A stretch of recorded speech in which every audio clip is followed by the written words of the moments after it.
सतगुरुदेव की जय। सर्वसंग से प्रार्थना है। सत्संग प्रारंभ हो रहा है। कृपया सत्संग स्थल पर शांतिपूर्वक विराजमान होकर के श्रद्धा से सत्संग सुने। परमेश्वर की प्यारी आत्माओं से पुनर्निवेदन है, सत्संग प्रारंभ हो रहा है। कृपया सत्संग स्थल पर शांतिपूर्वक विराजमान होकर के श्रद्धा से सत्संग सुने। सत्संग के दौरान कोई भी भक्तात्मा अन्य कोई बातचीत ना करे, सत्संग में ध्यान रखे। सत साहिब।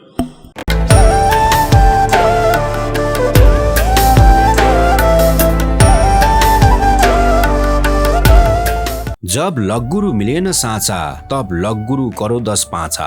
के गुरु बदल्न सकिन्छ? के गुरु बदल्नाले पाप लाग्छ? अध्यात्मको यसै मैदानमा आखिर सच्चा गुरु को हुन्? श्रीमद् भागवत गीतामा वर्णित तत्त्वदर्शी सन्त को हुन्? अवश्य सुन्नुहोस् जगत गुरु तत्त्वदर्शी सन्त रामपालजी महाराजका मंगलमय प्रवचन। सतगुरुदेव की जय। बंदी छोड़ कबीर परमेश्वर जी की जय। बंदी छोड़ गरीबदास जी महाराज जी की जय। स्वामी रामदेवानंद जी गुरु महाराज जी की जय हो।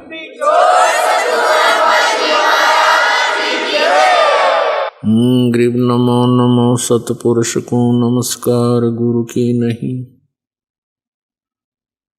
सुर नर मुनि जन साधुआं संतों सर्वस्ती नहीं। सतगुरु साहेब संत सब डंडो तुम प्रणाम। आगे पीछे मध्य हुए तिनको जा कुर्बान।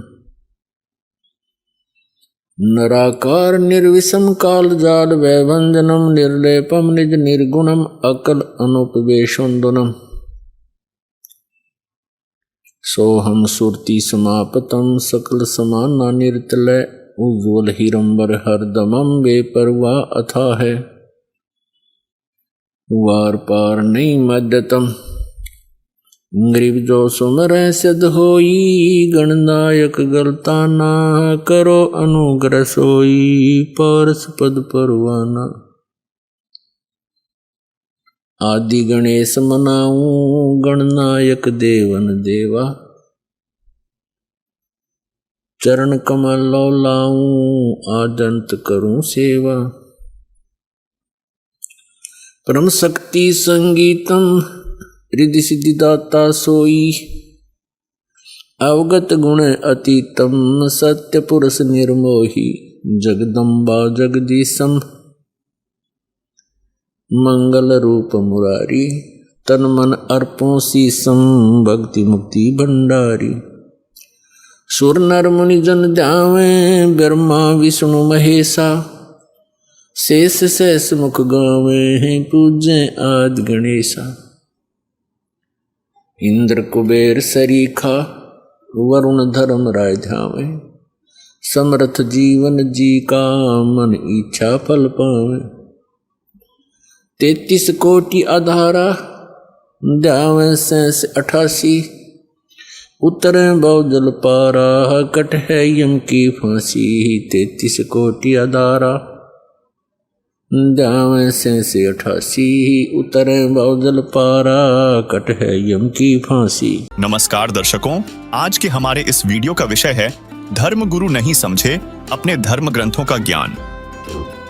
यह आज के दौर में एक अत्यंत महत्वपूर्ण और चिंतनशील विषय है, क्योंकि धर्म गुरु समाज के मार्गदर्शक होते हैं और उनके ज्ञान पर ही हमारी धार्मिक और आध्यात्मिक यात्रा निर्भर करती है।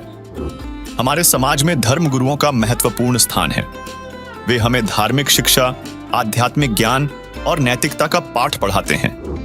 लेकिन जब वही धर्म गुरु अपने धर्म ग्रंथों का सही अर्थ नहीं समझ पाते हों, तो क्या उनके मार्गदर्शन से हम सही दिशा में आगे बढ़ सकते हैं? इसका जवाब है नहीं, क्योंकि जिसे स्वयं सही ज्ञान न हो वह समाज का क्या मार्गदर्शन करेगा, यह तो हम सभी समझ सकते हैं। धर्म ग्रंथ जैसे वेद, गीता, कुरान, बाइबल और गुरु ग्रंथ साहिब हमें अध्यात्म का सही मार्ग दिखाते हैं। इनमें अध्यात्म के गहरे रहस्य, नैतिकता और आध्यात्मिकता के विषय में अमूल्य ज्ञान छिपा है। लेकिन आज धर्म गुरुओं का अपने धर्म ग्रंथों का सही ज्ञान न होना एक गंभीर समस्या है, जिसके कारण वे पुरानी रूढ़ियों और परंपराओं को ही धर्म का वास्तविक रूप मानकर प्रस्तुत करते हैं, जिससे समाज में भ्रम, पाखंड और अंधविश्वास फैलता है। इससे मानव जीवन नष्ट हो जाता है, क्योंकि सही मार्गदर्शन के अभाव में लोग अपने जीवन के उद्देश्य को नहीं समझ पाते और अनेक संतों के पास भटकते रहते हैं। लेकिन वर्तमान समय में हमें ऐसे संत की आवश्यकता है जो धर्म ग्रंथों का सही अर्थ समझें और उसे मानव समाज के सामने सही रूप में प्रस्तुत करें। दर्शकों, संत रामपाल जी महाराज एक ऐसे ही पूर्ण संत हैं जो वेद, गीता, कुरान, बाइबल और गुरु ग्रंथ साहिब का सही ज्ञान प्रदान कर रहे हैं। उनके सत्संग और शिक्षाएं हमें सच्चे आध्यात्मिक मार्ग पर चलने के लिए प्रेरित करती हैं। तो आज के इस वीडियो में हम अध्यात्म के कुछ ऐसे ही प्रश्नों के उत्तर जानने वाले हैं जिन्हें जानने की जिज्ञासा अक्सर मानव में बनी रहती है। तो चलिए शुरू करते हैं।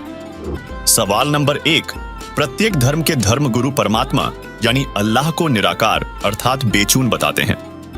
लेकिन परमात्मा साकार है या निराकार? वेदों, कुरान, बाइबल, गुरु ग्रंथ साहिब में परमात्मा के विषय में क्या बताया गया है? यह प्रश्न सदियों से चला आ रहा है कि परमात्मा साकार है या निराकार।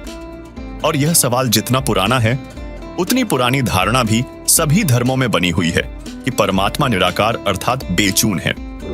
लेकिन सच क्या है, यह तो हमें अपने पवित्र धर्म ग्रंथों को देखने के बाद ही पता चलेगा। तो चलिए अपने धर्म ग्रंथों को देखते हैं कि सच्चाई क्या है।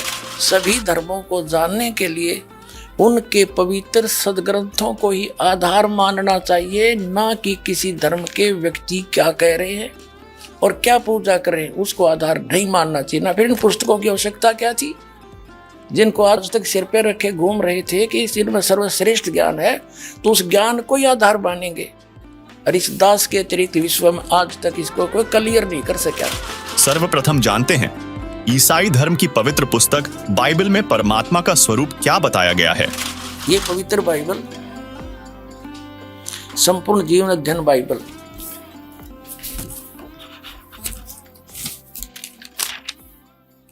ये पवित्र बाइबल, संपूर्ण जीवन अध्ययन बाइबल, ये कहाँ से छपा है अब आगे दिखाते हैं आपको। ये है journal editor Donald C Stamps M division और एसोसिएट एडिटर है जेस वेस्ले डेम्स PhD। और यहाँ है Life Publishers International Springfield Missouri USA printed in India. अब यहाँ दिखाते हैं पवित्र बाइबल संपूर्ण अध्ययन बाइबल, प्रबंधक संपादक डेविड स्टुअर्ट्स, अंग्रेजी प्रधान संपादक Donald C Stamps MA MDV, संयुक्त संपादक हैं जे वेस्ले आदम्स PhD, संपादक समिति, ये सारा कुछ इसमें लिखा हुआ है, यहाँ से देख लें, ये सारा कुछ वही है। ये कहाँ से छपा है? Fully life study Bible, life Publishers International Springfield Mysore, इतने USA से छपा है ये। ठीक, अब इसकी उत्पत्ति पर आते हैं बिल्कुल स्टार्ट से ही। ये देखिएगा, ये है जेनेसिस यानी उत्पत्ति, आरंभ होती है। आदि में परमेश्वर ने आकाश और पृथ्वी की सृष्टि की, यानी ये बहुत सिंपल उसमें लिख रखा है। इस प्रकार पहला दिन हो गया, यानी सांझ हुई, भोर हुआ, इस प्रकार पहला दिन हो गया। फिर तो परमेश्वर ने उस मंत्र कर प्रकाश का, सांझ हुई फिर भोर हुआ, इस प्रकार दूसरा दिन हो गया। सांझ हुई, भोर हुई, फिर तीसरा दिन हो गया। इनमें कुछ रचनाएं की परमात्मा ने। फिर देखो, अब 4 पृष्ठ पे पढ़ रहे हम। सांझ हुई फिर भोर हुआ, चौथा दिन हो गया। अब फिर हम यहाँ आगे 5 पृष्ठ पे जिन उत्पत्ति पढ़ रहे हैं, जेनेसिस। ये सांझ हुई फिर भोर हुआ, 5वां दिन हो गया। अब हम 6ठे दिन में आएंगे।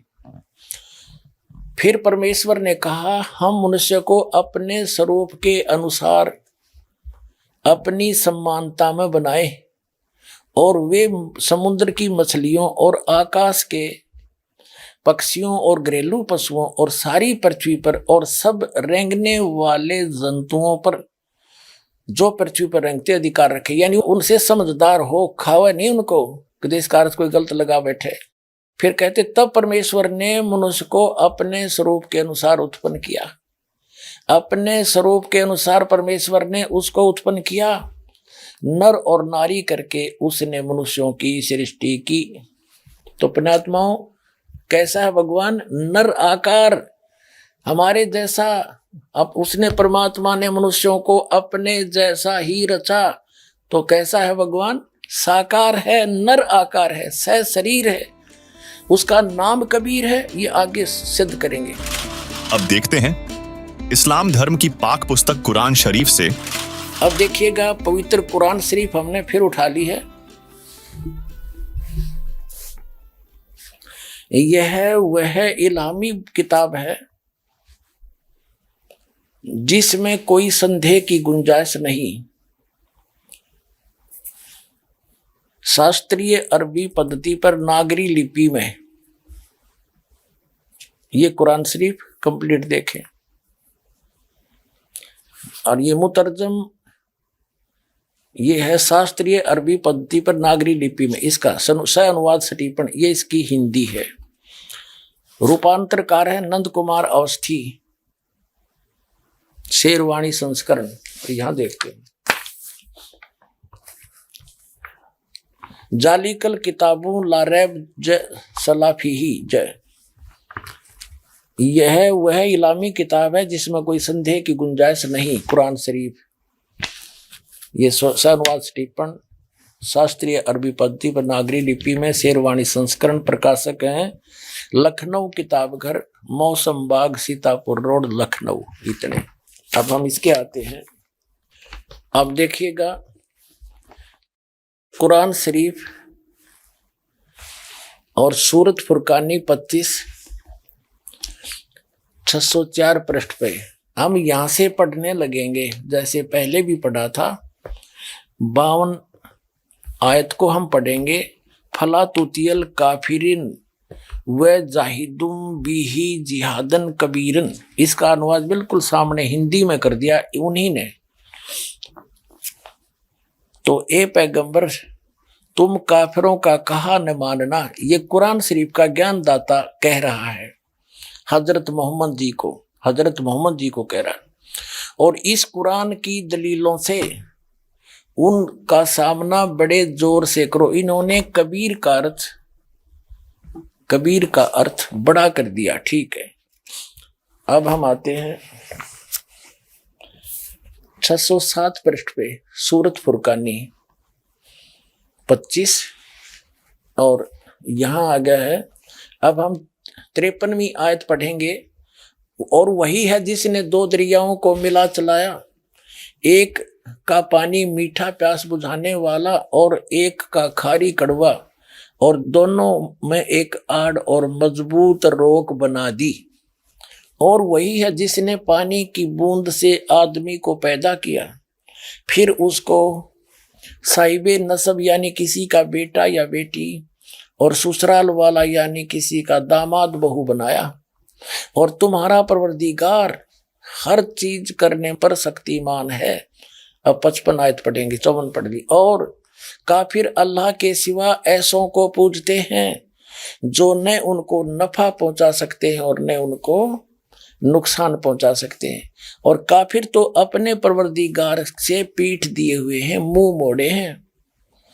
तो और ए पैगंबर, हमने तुमको खुशखबरी सुनाने और सिर्फ अजाब से डराने के लिए भेजा है।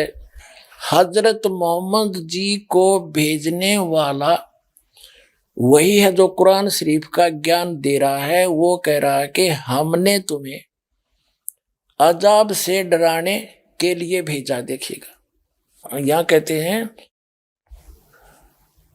ए पैगंबर, हमने तुमको खुशखबरी सुनाने और सिर्फ अजाब से डराने के लिए भेजा है। इन लोगों से कहो कि मैं तुमसे इस अल्लाह के हुक्म पर कुछ मजदूरी नहीं मांगता। हाँ, जो चाहे अपने परवरदिगार तक पहुंचने की राह इख्तियार कर ले।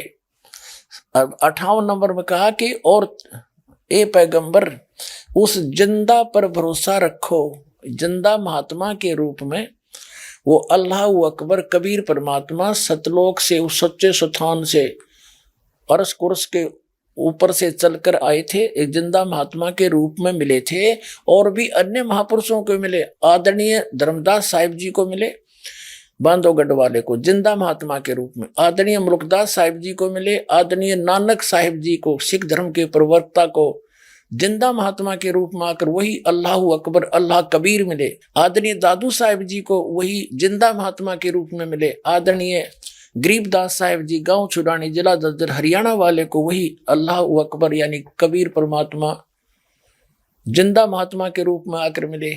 आदरणीय गीसा दास साहिब जी को गांव खेखड़ा जिला मेरठ ये उत्तर प्रदेश वाले को जिंदा महात्मा के रूप में आकर वो परमात्मा मिलते हैं। ऐसा उसका विधान है और वेदों में ये प्रमाण है कि वो परमात्मा ऊपर रहता है। राजा के समान देखने में नर आकार है, मनुष्य दृश्य है, वहां से गति करके आता सह शरीर अच्छी आत्माओं को मिलता है।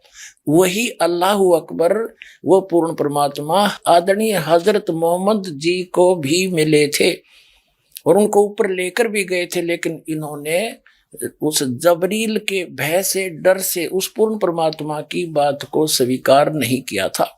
ये आगे आने वाले समय में पूरा इतिहास सुनाएंगे इस घटना का।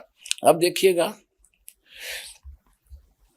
हम ये 57 नंबर आयत पढ़ रहे हैं। 57, ए पैगंबर, उस जिंदा पर भरोसा रखो जो कभी मरने वाला नहीं है, वास्तव में अविनाशी इमोर्टल वही है, और तारीफ के साथ उसकी पाकी बयान करते रहो। यानी कुरान शरीफ के ज्ञानदाता से अन्य की पाकी बयान करने को कुरान शरीफ का ज्ञानदाता कह रहा है, और अपने बंदों के गुनाहों से वो काफी खबरदार है।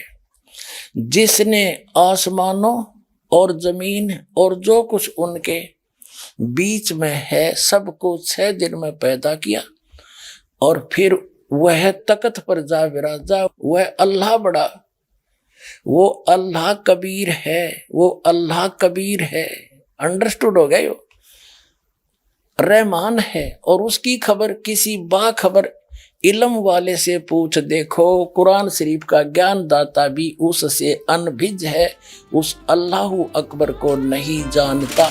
अभी आपने 2 पवित्र धर्मों के धर्म ग्रंथों से जाना कि परमात्मा यानी अल्लाह मनुष्य सदृश्य है और वह ऊपर तख्त सिंहासन पर बैठा है। चलिए अब जानते हैं हिंदू धर्म ग्रंथ अर्थात विश्व के सबसे प्राचीनतम ग्रंथ वेदों और सिख धर्म के पवित्र गुरु ग्रंथ साहिब से कि आखिर परमात्मा रब कैसा है। अब देखिएगा, पवित्र वेद दिखाते हैं, पवित्र ऋग्वेद आपको दिखाते हैं। पहले पवित्र ऋग्वेद के अंदर ये है ऋग्वेद मंडल नंबर 9 और 10 इकट्ठे ही हैं, अनुवादित हैं। ये कहाँ से प्रकाशित है? सार्वदेशी कार्य प्रतिनिधि सभा, महर्षि दयानंद भवन, रामलीला मैदान, नई दिल्ली से।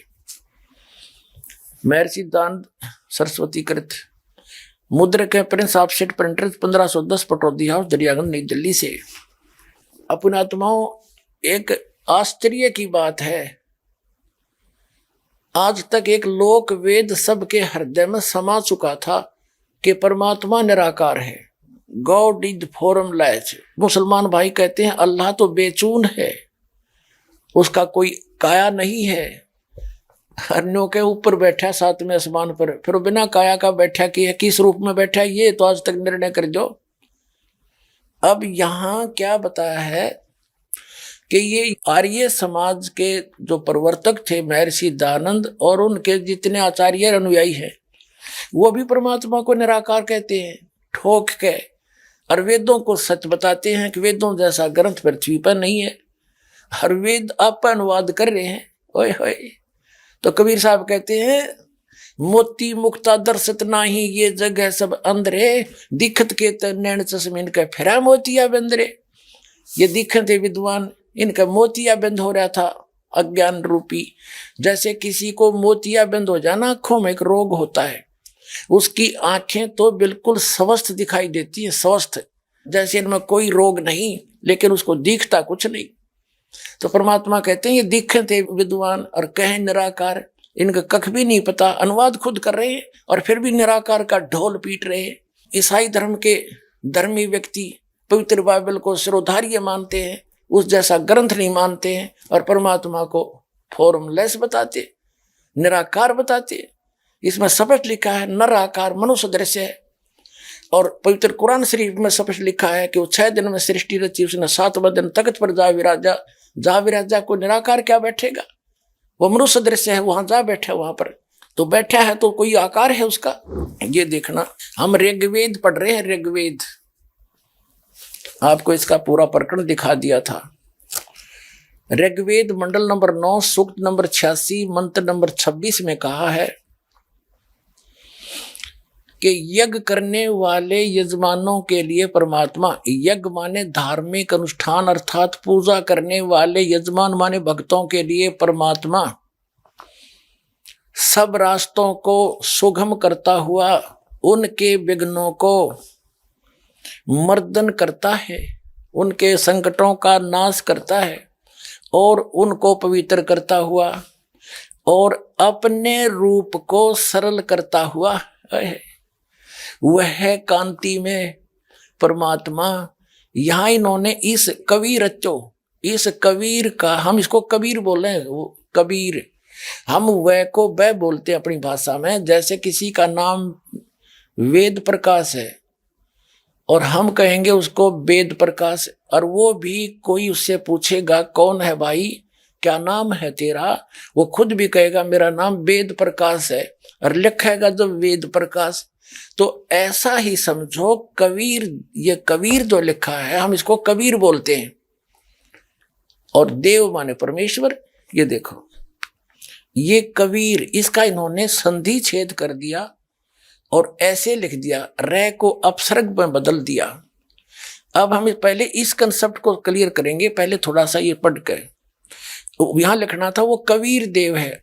ये देखिएगा हमने यजुर्वेद उठा लिया, अब पवित्र यजुर्वेद ले लिया, देखिएगा इसमें सिद्ध करेंगे ये कहां से छपा है।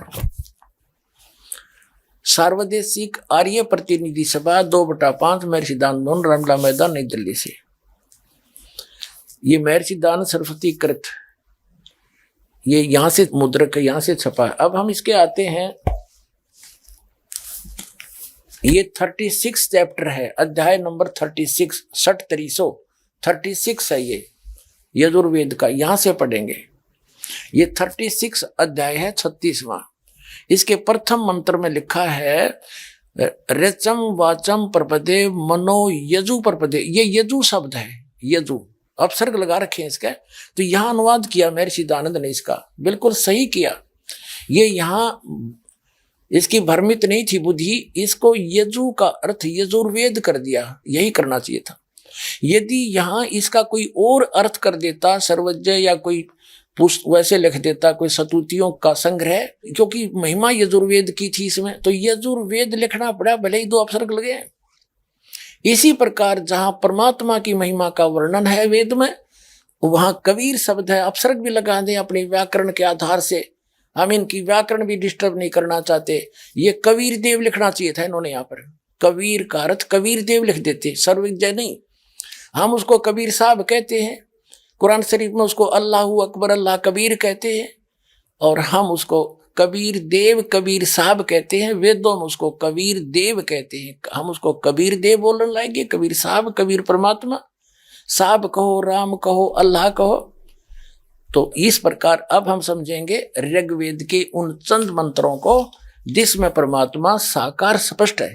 अब यजुर्वेद रख दिया, ऋग्वेद उठा लिया, अब ऋग्वेद पर आगे हम देखिएगा। अब वहीं आगे हम ऋग्वेद मंडल नंबर 9 सूक्त 86 का मंत्र नंबर 26 में, ये कबीर तो यहाँ है कि यज्ञ करने वाले यजमानों के लिए परमात्मा यानी धार्मिक अनुष्ठान यानी भक्ति करने वाले भक्तों, यजमान माने भक्तों के लिए परमात्मा सब रास्तों को सुगम करता हुआ उनके विघ्नों को मर्दन करता है, नाश करता है, उनके संकटों का निवारण कर देता है, उनको पवित्र करता हुआ और अपने रूप को सरल करता हुआ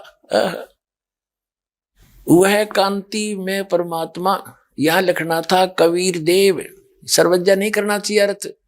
कबीर देव, कबीर देव, कबीर साहब अल्लाहू अकबर विद्युत के समान क्रीड़ा करता हुआ वर्णीय पुरुष यानी अच्छी आत्मा को, अच्छे पुरुष को, अच्छे व्यक्ति को, धर्मात्मा को प्राप्त होता है।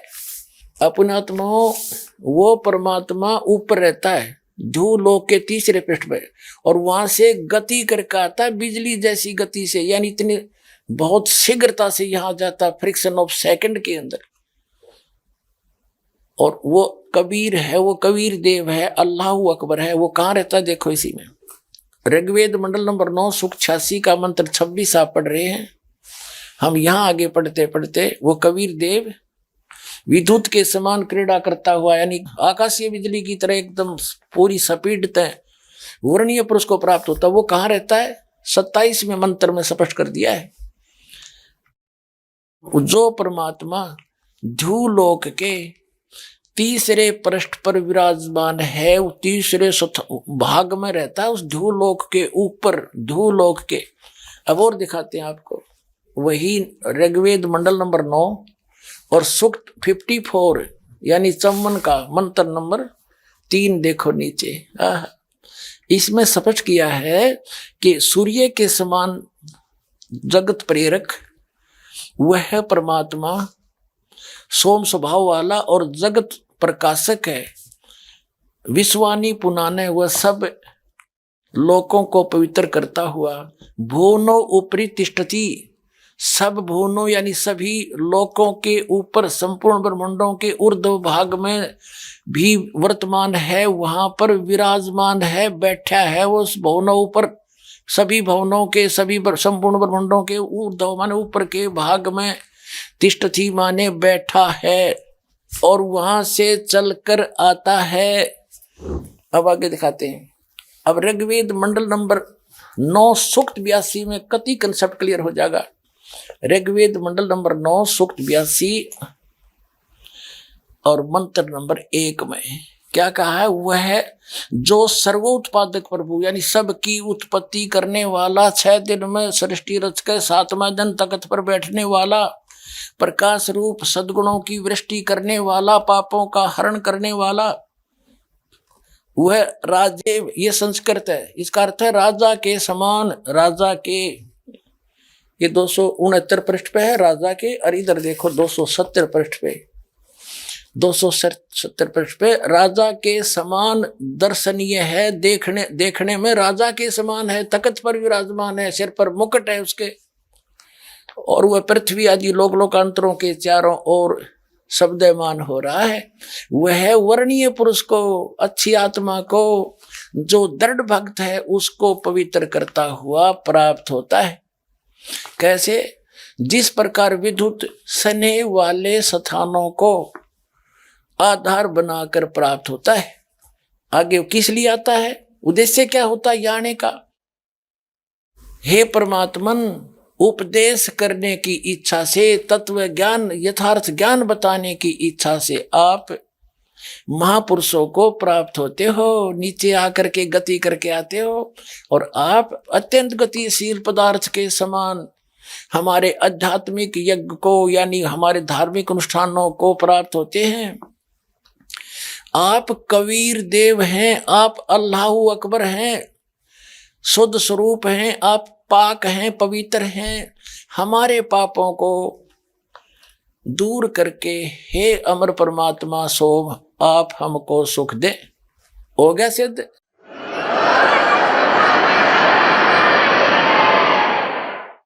अब 3 पवित्र धर्मों के सदग्रंथों से सिद्ध हो गया कि वो परमात्मा नर आकार है, मनुष्य दृश्य है और ऊपर के लोक में तख्त के ऊपर विराजमान है, सब ब्रह्मांडों के ऊपरी स्थान पर, और वहां से गति करके सह शरीर आता है, यहाँ तत्व ज्ञान प्रकाश करता है। दर्शकों, इन सभी प्रमाणों को देखकर अब आपको यह तो पता चल गया होगा कि सदियों से अध्यात्म की जो गुत्थी उलझी हुई थी उसे संत रामपाल जी महाराज ने धर्मशास्त्रों के प्रमाण देकर सुलझाया है और यह सिद्ध किया है कि परमात्मा अल्लाह निराकार नहीं है बल्कि मनुष्य सदृश साकार है और उसका नाम कबीर है।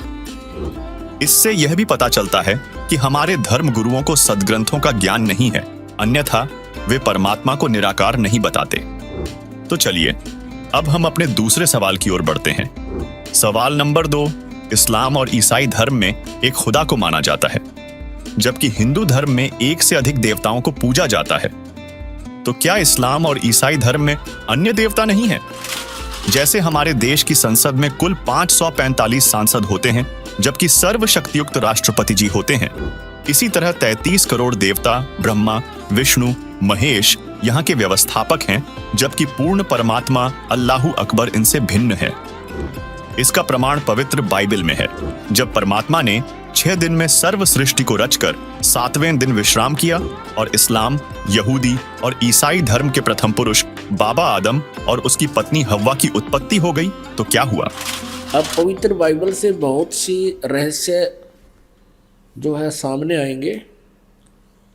इसमें यह भी आपके समक्ष आएगा कि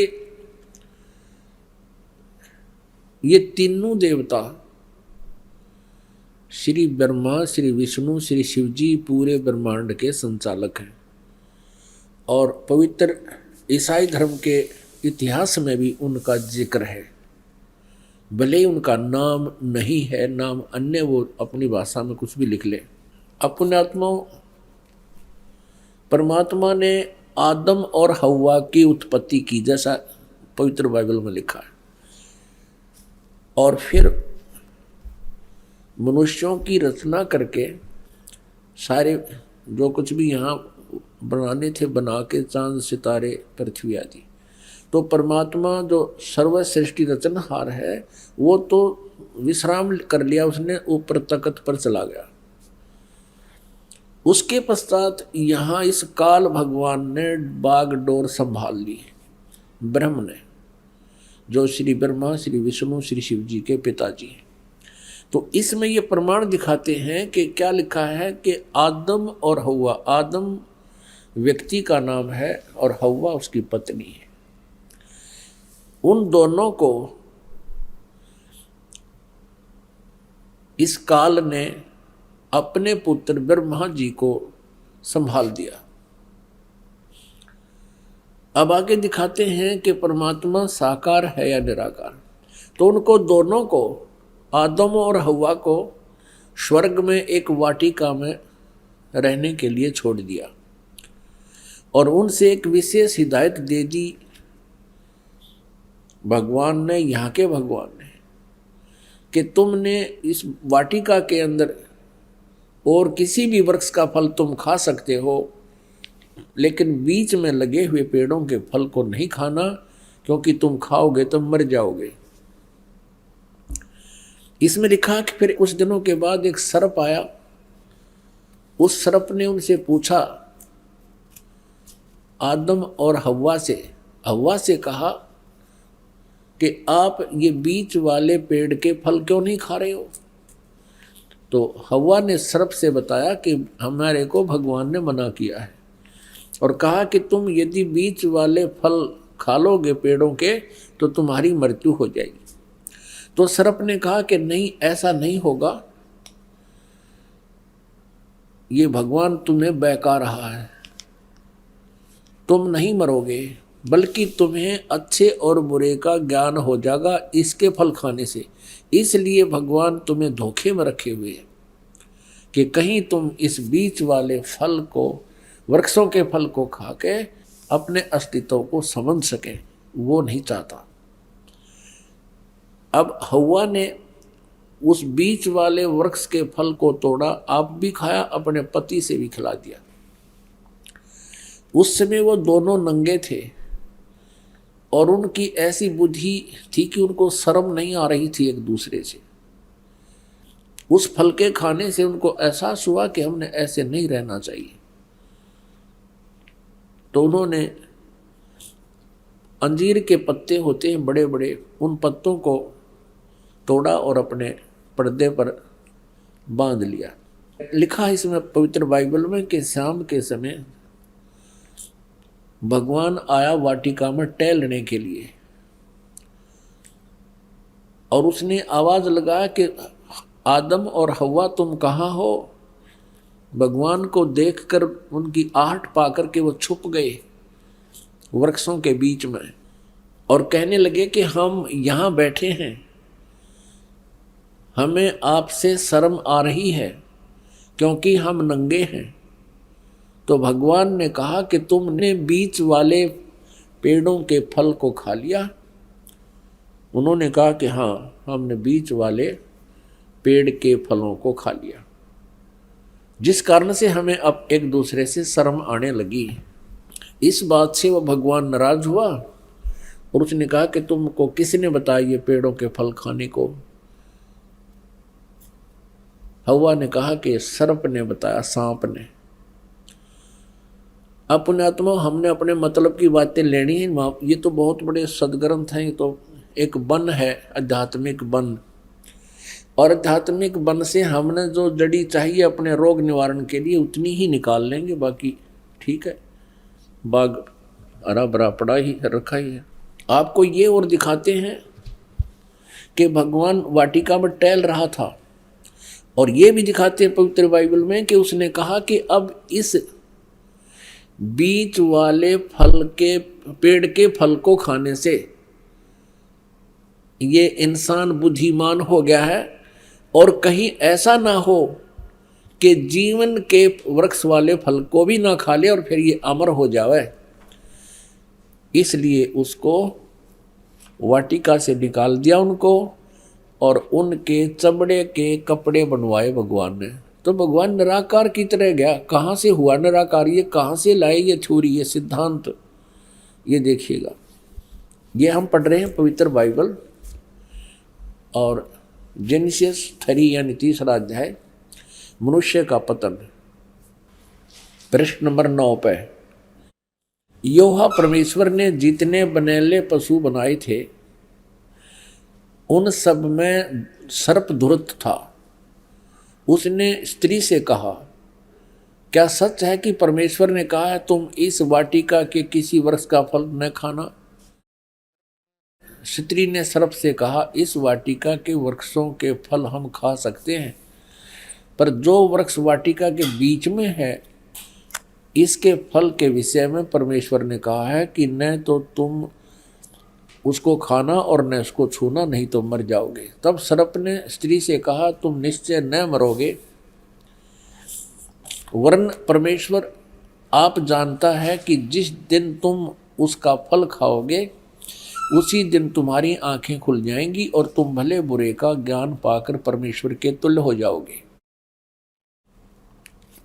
अतः जब स्त्री ने देखा कि उस वृक्ष का फल खाने के लिए अच्छा है और देखने में मन भाऊ और बुद्धि देने के लिए चाहने योग्य भी है, तब उसने उसमें से तोड़कर खाया और अपने पति को भी दिया, उसने भी खाया। तब उन दोनों की आंखें खुल गई और उनको मालूम हुआ कि वे नंगे हैं, इसलिए उन्होंने अंजीर के पत्ते जोड़ तोड़ कर लंगोट बना लिए। तब यहोवा परमेश्वर, जो कि दिन के ठंडे समय यानी शाम को या सुबह वाटिका में फिरता था। अब देखो, तब यहोवा परमेश्वर, यानी ये यहोवा कहो से परमेश्वर को, जो कि दिन के ठंडे समय वाटिका में फिरता था, घूमया करता था, का शब्द उनको सुनाई दिया, उसके पैरों की आवाज़ सुनाई दी। तब आदम और उसकी पत्नी वाटिका के वृक्षों के बीच में छुप गई। वृक्षों के बीच यहोवा परमेश्वर से छिप गए। तब यहोवा परमेश्वर ने पुकार कर आदम से पूछा, तू कहाँ है? जिस भगवान ने न्योय नहीं बेरा आदम किस है, तो बताओ परमात्मा है या नहीं, ये भी शंका होगी हमें। तब योहा परमेश्वर ने पुकार कर आदम से पूछा, तू कहाँ है? उसने कहा, मैं तेरे शब्द बारी में सुनकर डर गया, क्योंकि मैं नंगा था, इसलिए छिप गया। अब उसने कहा, किसने? योहा परमेश्वर ने कहा कि किसने तुझे बताया कि तू नंगा है? जिस वृक्ष का फल खाने को मैंने तुझे मना किया, क्या तूने उसका फल खा लिया? आदम ने कहा, जिस स्त्री को तूने मेरे संग रहने को दिया है, उसी ने उस वृक्ष का फल मुझे दिया और मैंने खाया। तब योहा परमेश्वर ने स्त्री से कहा कि तूने यह क्या किया है? स्त्री ने कहा कि सर्प ने मुझे बहका दिया, तब मैंने खाया। प्रश्न नंबर 10 पर आप देखेंगे, उत्पत्ति ग्रंथ अध्याय 3 और 4 आप पढ़ रहे हो, अभी 3 चल रहा है। इसमें क्या लिखा कि आदम ने अपनी पत्नी का नाम हव्वा रखा, क्योंकि जितने मनुष्य जीवित हैं उन सब की आदि माता वही है। और योहा परमेश्वर ने आदम और उसकी पत्नी के लिए चमड़े के अंग रखे बनाकर उन्हें पहना दिए। ये भगवान निराकार कहाँ से सारी बात करे, उनके कपड़े बुनवावे, घूमे फिरे, बोले बतलावे। फिर योहा परमेश्वर ने कहा कि मनुष्य भले बुरे का ज्ञान पाकर हम में से एक के समान हो गया है। अब भगवान एक से अनेक हो गए। फिर योहा परमेश्वर ने कहा कि मनुष्य भले बुरे का ज्ञान पाकर हम में से एक के समान हो गया है। इससे सिद्ध है ये भगवान इस सतर के एक से अधिक हैं। इसलिए अब ऐसा ना हो कि वह हाथ बढ़ाकर जीवन के वृक्ष का फल तोड़ के खा ले और वो सदा जीवित रहे। एक और प्रमाण दिखाते हैं इसी पवित्र बाइबल में, ये देखिएगा। ये प्रश्न नंबर 11 पर भी यही समर्थन है। ये उत्पत्ति ग्रंथ है, 4-5 अध्याय हम चल रहे हैं। अब 5वां अध्याय में भी यही स्पष्ट किया, स्टार्ट में आदम से नूह तक का इसमें जिक्र है, विवरण है। आदम की वंशावली यह है कि जब परमेश्वर ने मनुष्य की सृष्टि की तब अपने ही स्वरूप में उसको बनाया।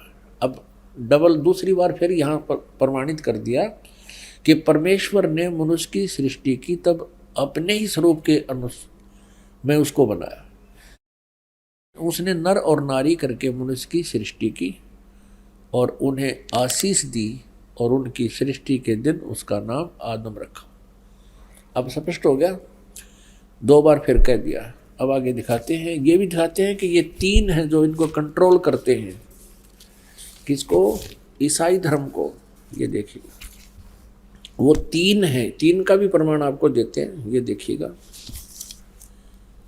ये है 24 पृष्ठ और वही उत्पत्ति यानी जेनेसिस 17-18। 3 अतिथि। अब्राहम ममरे के बांज वृक्षों के बीच कड़ी धूप के समय तंबू के द्वार पर बैठा हुआ था अब्राहम। तब योहा ने उसे दर्शन दिया। उसने आंखें उठाकर दृष्टि की तो क्या देखा कि 3 पुरुष उसके सामने खड़े। ये तीनों ब्रह्मा विष्णु महेश। जब उसने उन्हें देखा तब उनसे भेंट करने के लिए तंबू के द्वार से दौड़ा और भूमि पर गिरकर दंडवत की और कहने लगा, हे प्रभु, यदि मुझ पर तेरी अनुग्रह दृष्टि है तो मैं विनती करता हूँ, अपने दास के पास से चले न जाना। मैं थोड़ा सा जल लाता हूँ और आप अपने पाँव धोकर इस वृक्ष के नीचे विश्राम करें।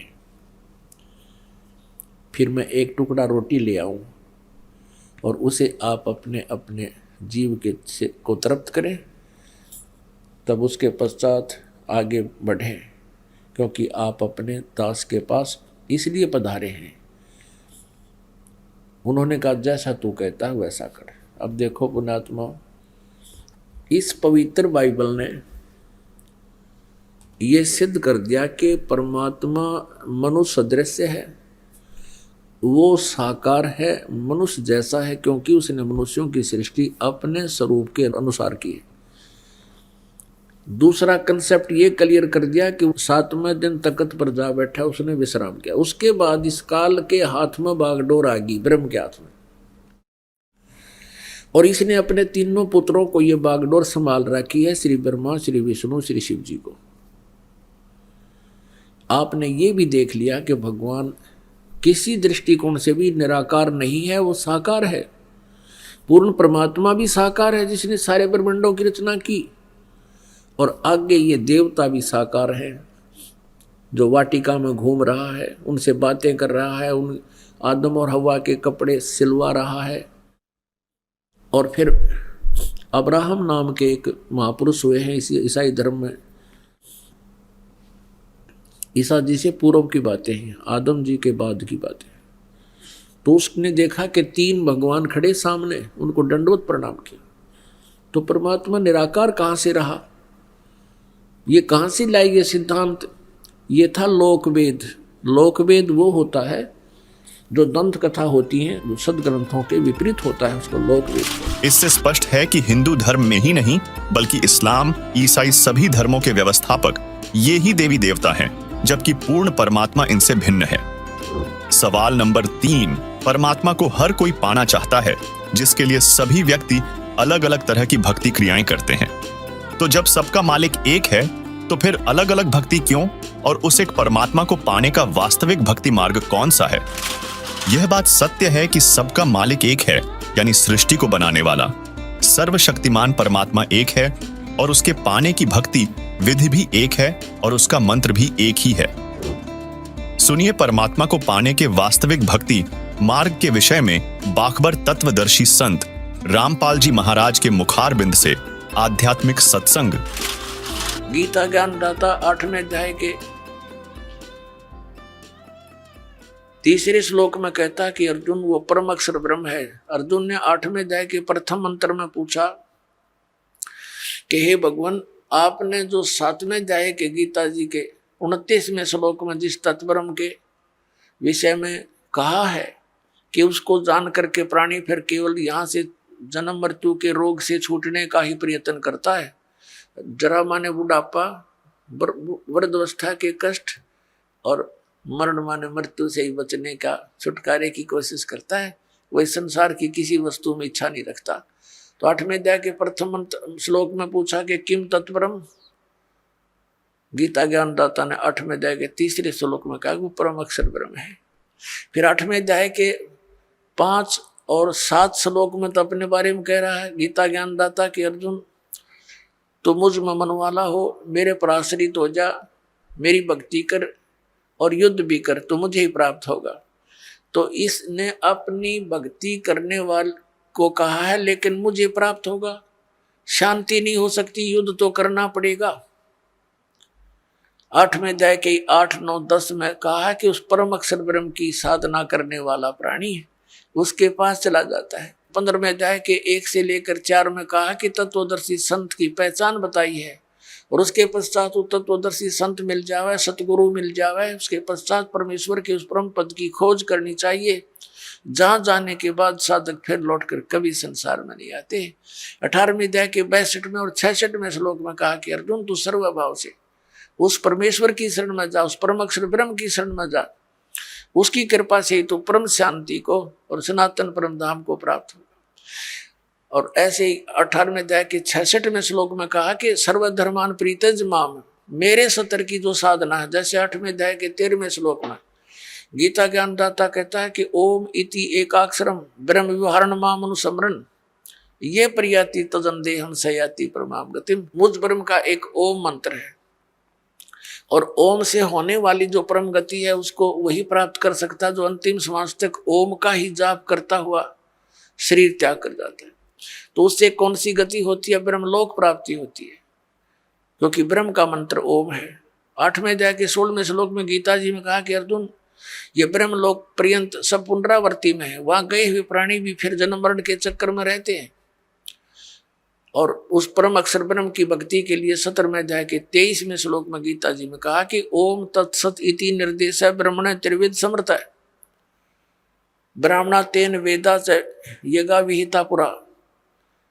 सच्चिदानंद घन ब्रह्म की के पाने की 3 मंत्र का निर्देश है। ओम तत्सत, ओम ये ब्रह्म का है, तत् ये अक्षर पुरुष का है। गीता जी अध्याय नंबर 15 के श्लोक नंबर 16 और 17 में 3 पुरुष हैं, एक सर पुरुष, एक अक्षर पुरुष, एक परम अक्षर पुरुष। जो परम अक्षर पुरुष है वो सबसे श्रेष्ठ है और वही वास्तव में अविनाशी है। अन्य सर पुरुष और अक्षर पुरुष को नाशवान कहा है और उसके उनके लोकों में जितने प्राणी हैं वो भी नाशवान है। तो उनकी भक्ति से तो मोक्ष हो ही नहीं सकता। अब श्रीमद् भगवद गीता अध्याय नंबर 17 के श्लोक नंबर 23 में ओम तो ब्रह्म का जाप सर पुरुष का, और तत् ये सांकेतिक है, ये अक्षर पुरुष का, और जो सत शब्द है वो भी सांकेतिक है। इसको सार नाम भी कहते हैं, इसको आदि नाम भी कहते हैं। वो है परम अक्षर ब्रह्म का। तो इन तीनों मंत्रों की मजदूरी से, इन तीनों मंत्रों की साधना से हम भगवान प्राप्त कर सकते हैं, उस मोक्ष सफल प्राप्त कर सकते हैं, वो सुख प्राप्त कर सकते हैं जिसके विषय में वर्णन किया गया है। अब जैसे हम हैंडपंप लगाते हैं तो हैंडपंप में हम बोकी मारते हैं, तो ये बोकी और हैंडपंप ये हमारा उपास्य नहीं है, लेकिन इस तरीके के बिना वो उपास्य वस्तु नहीं मिल सकती है, वांछित वस्तु नहीं मिल सकती, जल नहीं मिल सकता। तो ये पूजा नहीं कर रहे हम तो वो साधन अपनाया है जिससे वो जल मिल जा। तो ये जो मंत्र हैं ओमकार, ये दूसरे 2 सांकेतिक हैं, ये कोई हम पूजा नहीं कर रहे, हम उस अपनी वांछित वस्तु के पाने के लिए साधन अपनाए हैं, ये साधनाएं हैं। तो ये साधना है उस परम अक्षर ब्रह्म के पाने की। जैसे सतनाम का 2 अक्षर का मंत्र है, एक ओम एक तत्। जैसे आदरणीय नानक साहिब जी की जन्म साखी के अंदर समुद्र की साखी में ये प्रमाण है उन 2 अक्षर के मंत्र का। दास अभी बोल के नहीं बताएगा। तो इन दोनों मंत्रों का जाप किया जाता श्वास उश्वास से। जैसे हमने जल निकालना, जल, तो उसके लिए हैंडपंप लगाएंगे तो पहले बोकी मारेंगे, मिट्टी बाहर फेंकेंगे, बोकी मारेंगे, फिर बाहर निकालेंगे और पाइप नीचे छोड़ देंगे। यूं काम है समझो सतनाम का। 2 अक्षर की बोकी चलेगी श्वास उश्वास से। अब ये सतनाम, ये बोकी ने अपना काम कर दिया, जल तक पहुंचा दिया, लेकिन बाहर जल नहीं प्राप्त हुआ। उसके लिए एक और आइटम लगाना पड़ा है, हैंड पंप, ऊपर मशीन बोलते हैं उसको, और फिर उसकी पूजा करनी है, उसको भी ऐसे हिलाना है, प्रैक्टिस करनी है, जब वो जल निकलता है। तो ऐसे ही केवल सतनाम प्राप्ति से भी मोक्ष नहीं, सार नाम नहीं मिलाता है, वो जल मिले नहीं। सार नाम समझो हैंडपंप का ऊपर का वो मशीन है। तो ये मशीन उसी समय लगी हुई सक्सेस होगी जब वो पाइप पूरी जल तक पहुंच चुकी होगी। बीच में अगर कोई कहे हैंडपंप लगा दे, मशीन फिट कर दे, मिस्त्री कभी नहीं करेगा। तो ये दास आपको ये सब व्यवस्था बता रहा है, ये आपने करनी है, मजदूरी करनी है इसकी। और जब सारनाम का समय आएगा, आपकी पाइप पहुंच जाएगी जल तक के आसपास, तो फिर हैंडपंप यानी सारनाम आपको दिया जाएगा।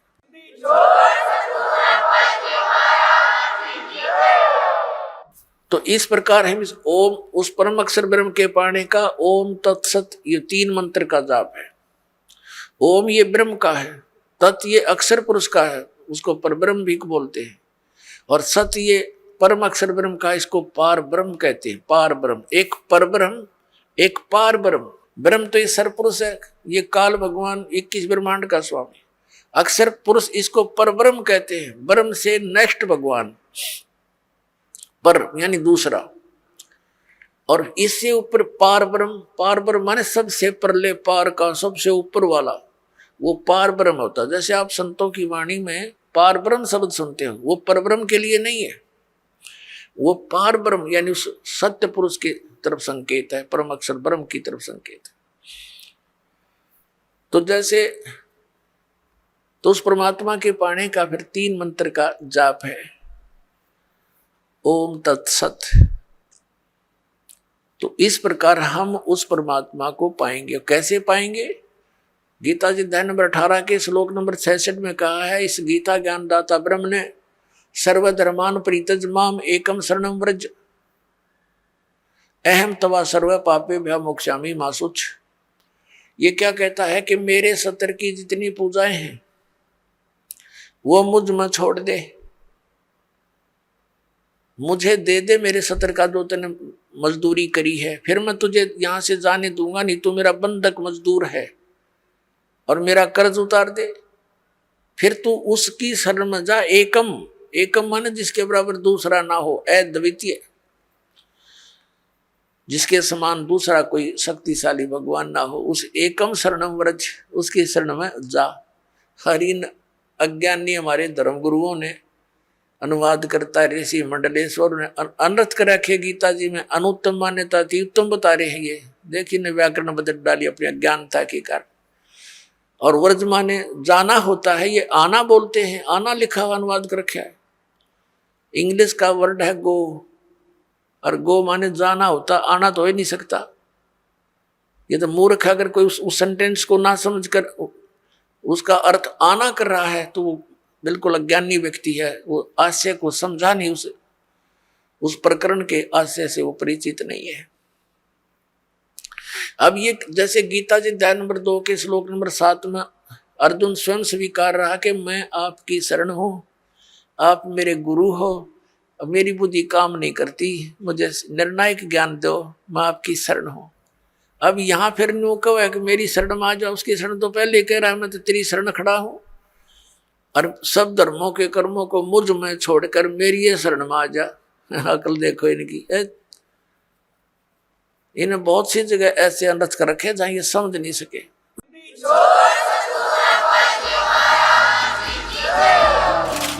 दर्शकों, आपको बता दें, गीता ज्ञानदाता और कुरान का ज्ञानदाता एक ही है। जिस तरह गीता अध्याय 17 श्लोक 23 में पूर्ण परमात्मा सच्चिदानंद घन ब्रह्म की भक्ति के 3 मंत्र ओम तत्सत का संकेत किया गया है, ठीक उसी तरह कुरान मजीद की सूरह अश-शूरा के आयत 2 में अल्लाहु अकबर की यथार्थ पूजा के ऐन सीन काफ मंत्र का संकेत कुरान ज्ञानदाता ने किया है। इसका निर्णय करते हुए बाखबर तत्वदर्शी संत रामपाल जी महाराज ने बताया है कि कुरान में अरबी भाषा की वर्णमाला के अक्षर ऐन सीन काफ क्रमशः देवनागरी लिपि के अक्षर अ से कौ हैं। जैसे ओम मंत्र का पहला अक्षर अ है, इसलिए ऐन अक्षर ओम का सांकेतिक है। इसी तरह तत् यह सांकेतिक मंत्र गीता में भी लिखा है। इसके यथार्थ मंत्र का पहला अक्षर स है, इसलिए सीन अक्षर उसी की ओर संकेत करता है, तथा जो तीसरा सत मंत्र है उस यथार्थ मंत्र का पहला अक्षर क है, इसलिए काफ अक्षर उसी की ओर संकेत है और परमात्मा प्राप्ति के इन वास्तविक मंत्रों को पूर्ण संत उपदेश देते समय प्रदान करता है। सवाल नंबर 4, प्रारब्ध कर्मों के कारण आज प्रत्येक प्राणी दुखी है, तो वह परमात्मा कौन है जिसकी भक्ति करने से प्रारब्ध कर्म अर्थात पाप कर्म समाप्त हो जाते हैं? दर्शकों, प्रत्येक साधक अपने दुख निवारण के लिए साधु संतों मौलवियों के पास जाता है, जो पहले तो धार्मिक क्रियाएं बताते हैं, जब उनसे कोई लाभ नहीं होता तो कहते हैं कि यह भोगना ही पड़ेगा। इसका क्या समाधान है देखिए। वेदों से तथा जानिए देवताओं, राक्षसों के गुरु दयानंद सरस्वती और वर्तमान धर्म गुरुओं कथावाचकों को अपने शास्त्रों का कितना ज्ञान था। तो वो किसी के पास जाता है, वो देख जाकर कहता है भी तेरा जो कष्ट है, पीड़ा जो तुझे कांटा लगा हुआ अंदर गहरा, ऊपर नहीं दिखता वो, तो उसके लिए समाधान क्या है? उसका समाधान तो ये है कांटा निकलना चाहिए। और कोई ये कहे कि कांटा तो निकलेगा नहीं, ये तो तेरी एडी में पंजे में लगा ही रहेगा,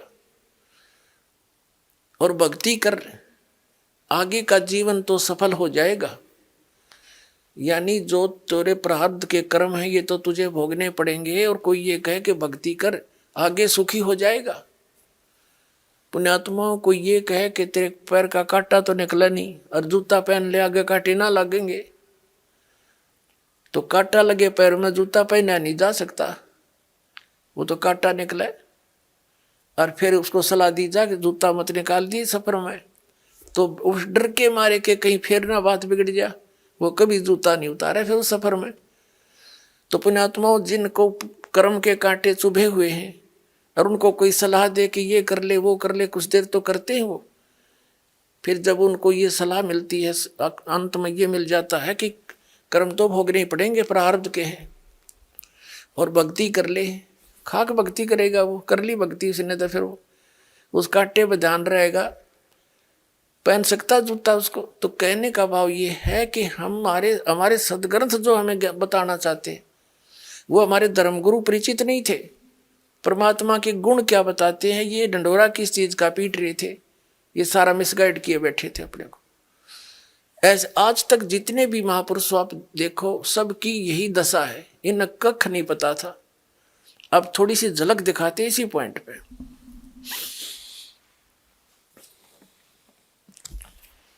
ये देखिएगा, ये देवी पुराण है।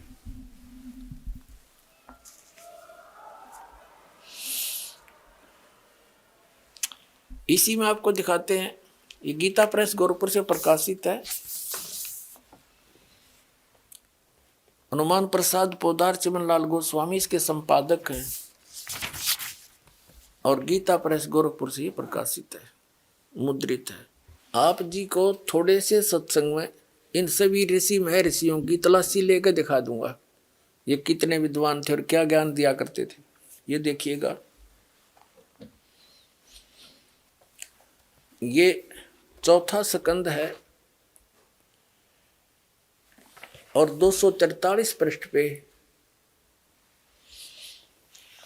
व्यास जी कहते हैं कि प्रहलाद की बात सुनने के पश्चात शुक्राचार्य ज्ञान दृष्टि से सब कुछ देखकर प्रसन्न हो गए, उनका मुख मुस्कान से भर गया।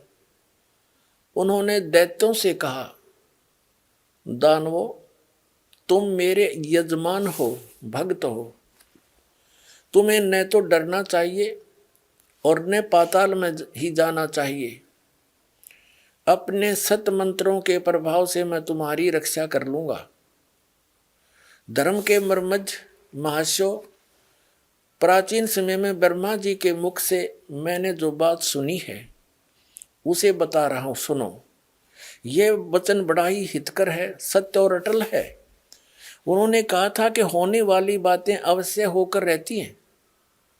धरातल पर कोई भी ऐसा सुयोग्य पुरुष नहीं है जो प्रारब्ध को विफल बनाने में समर्थ हो सके। विपरीत समय के कारण इस समय तुम्हारी शक्ति अक्षीण हो गई है। अतः एक बार तो तुम्हें देवताओं से परास्त होकर पाताल में जाना ही पड़ेगा। समय सदा बदलता रहता है। कुछ ही दिन पूर्व तुम सम्राट रह चुके हो। पुण्यात्मा, इनकी देखिए दोगली बात कैसी है। अब जैसे इन दैत्यों के गुरु शुक्राचार्य माने जाते हैं, पुण्यात्मा, हम प्रहलाद जी को एक परम भक्त मानते हैं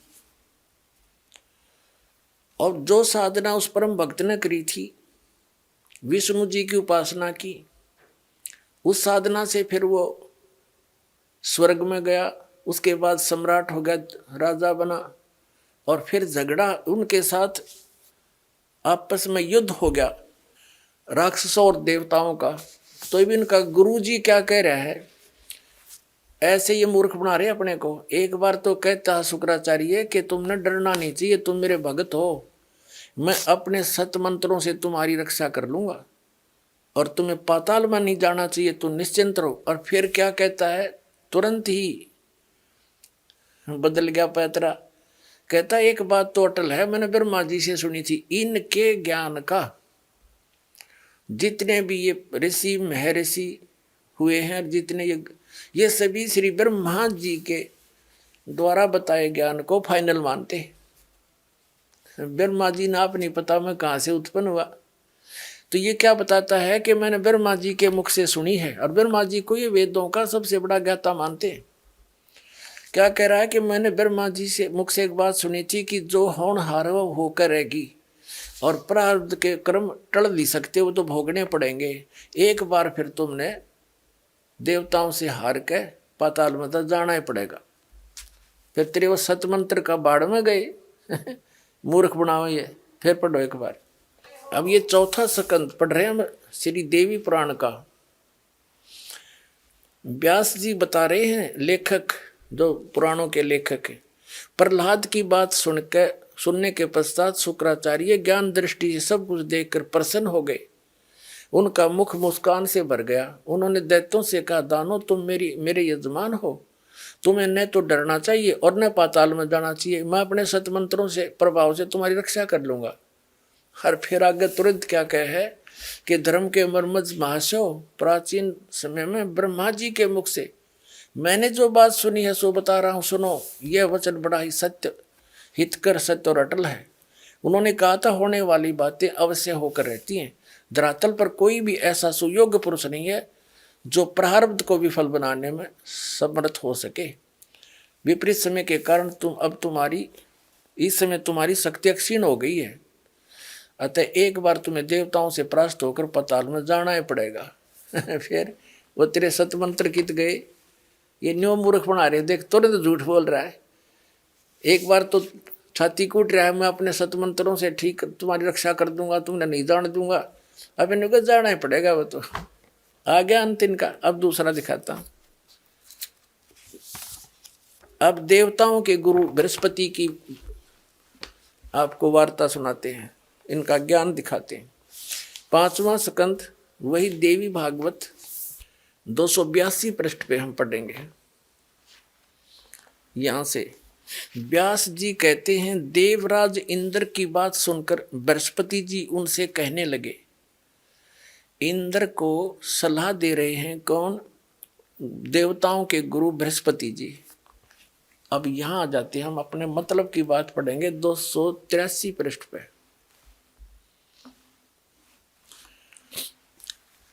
प्रारब्ध कर्म का अभाव बिना भोगे नहीं हो सकता, यह स्पष्ट है। आर्य, संपूर्ण देवता तुम्हारे सहायक हैं।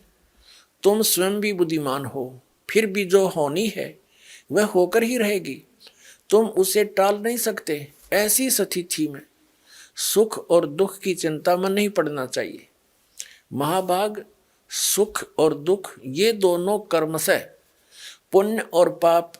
पुण्य एवं पाप के अक्षय के सूचक हैं। अतएव विद्वान पुरुषों को चाहिए कि सुख के अभाव में भी सर्वथा आनंद का ही अनुभव करें। अतएव महाराज, इस अवसर पर सुयोग्य मंत्रियों से परामर्श लेकर विधि पूर्वक यत्न करने में कटिबद्ध हो जाओ। यत्न करने पर भी जो होनहार होगा वो तो सामने आएगा ही आएगा। अब आगे इसकी देवताओं के गुरु बृहस्पति जी का भी यही नियम है, यही विधान बता रहा है कि जो प्रारब्ध में लिखा हो तो भोगना ही पड़ेगा और इसको टाला नहीं जा सकता। फिर दूसरा विधान क्या बताता है कि दुख में भी सुख का अनुभव करना चाहिए। फिर पढ़िए, ये कहे कि प्रारब्ध कर्मों का अभाव बिना भोगे नहीं हो सकता, यह स्पष्ट है, फाइनल हो गया। फिर क्या कहते हैं कि ऐसी स्थिति में तुम दुख की चिंता में नहीं पड़ना चाहिए। और कहते सुख और ये दुख ये दोनों कर्म से पुण्य और पाप के अक्षय के सूचक हैं। विद्वान पुरुषों को चाहिए कि सुख के अभाव में भी सर्वथा आनंद का ही अनुभव करें। पुण्यात्माओं, इनकी बेवकूफ बातों को सुनकर दास न दुख हो है। और ये मैं ऋषि कब आगे, एक तरफ तो कह रहा है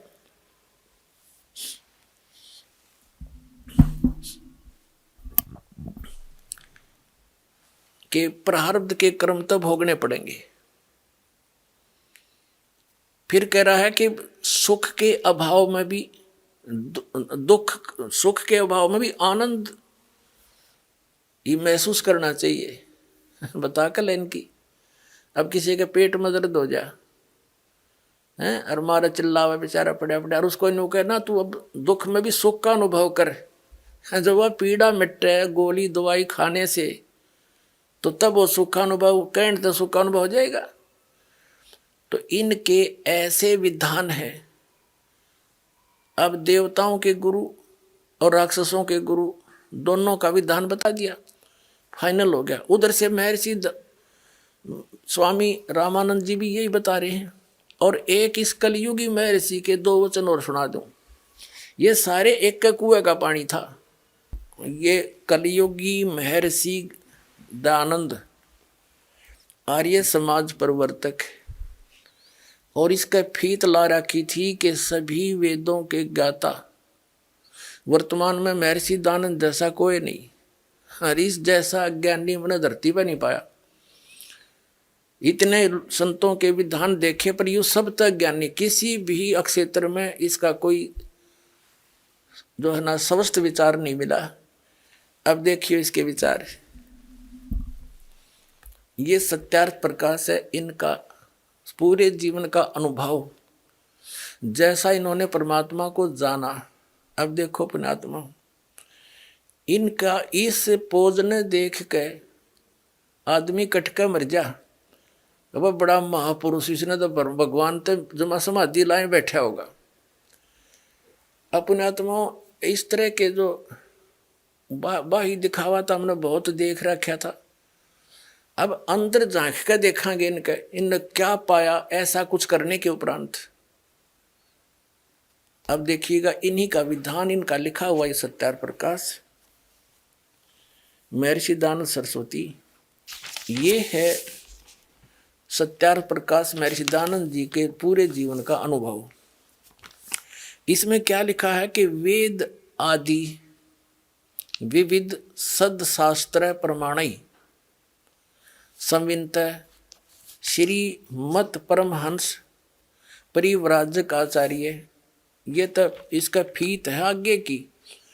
शुरुआत में नाम तो योड़ा दयानंद है, इससे पहला श्री मत परमहंस परिव्राजक आचार्य महर्षि, ई बाया नाम तो दयानंद, फिर सरस्वती स्वामी द्वारा रचित विरचित है। इसका क्या भाव है, कहने का भाव इनका ये लिख रखा है ना, वेद आदि सदशास्त्रों, यानी वेद और अन्य सदशास्त्रों से निष्कर्ष निकाल के महर्षि दयानंद जी द्वारा सत्यार्थ प्रकाश की रचना की गई। अब आम व्यक्ति ने सत्यार्थ प्रकाश को पढ़ना शुरू कर दिया था, वेदों को छोड़ दिया कि इन्होंने सही जाना है और सही निष्कर्ष निकाल कर हमें सिंपल साधारण सी भाषा में दे रखा है हिंदी में। तो इस सत्यार्थ प्रकाश को शिरोधार्य मान लिया था, ये एक उपनिषद का रूप धारण कर लिया था इसने। दास ने भी इसको इसी दृष्टिकोण से पढ़ा था कि इस महापुरुष के भी वचन यदि परमात्मा के वचनों के समर्थक मिल गए तो बहुत सुविधा मिलेगी मुझे जनसाधारण को भगवान की पहचान बताने में। जब इसको पढ़ा तो इसका तो कहीं पर भी सिर पैर भी ठीक नहीं पाया, और फिर ये जनता के सामने इसकी पोल खोलनी पड़ी, ना तो धोखे में रह जाते। अब देखो 7वें समोल्लास में आपको दिखाते हैं, इसके तो एक पृष्ठ पे कई विधान फेल हो जाते हैं। सत्यार्थ प्रकाश है 7वां समोल्लास 7वां समोल्लास। किसी ने पूछा प्रश्न, ईश्वर साकार है व निराकार? महर्षि दयानंद उत्तर देते निराकार है। ठीक है। किसी ने प्रश्न किया कि परमेश्वर की स्तुति प्रार्थना उपासना करनी चाहिए व नहीं? उत्तर महर्षि दयानंद का करनी चाहिए। प्रश्नकर्ता कहता है क्या स्तुति आदि करने से ईश्वर अपना नियम छोड़ स्तुति प्रार्थना करने वाले का पाप छुड़वा देगा? महर्षि दयानंद कहता नहीं।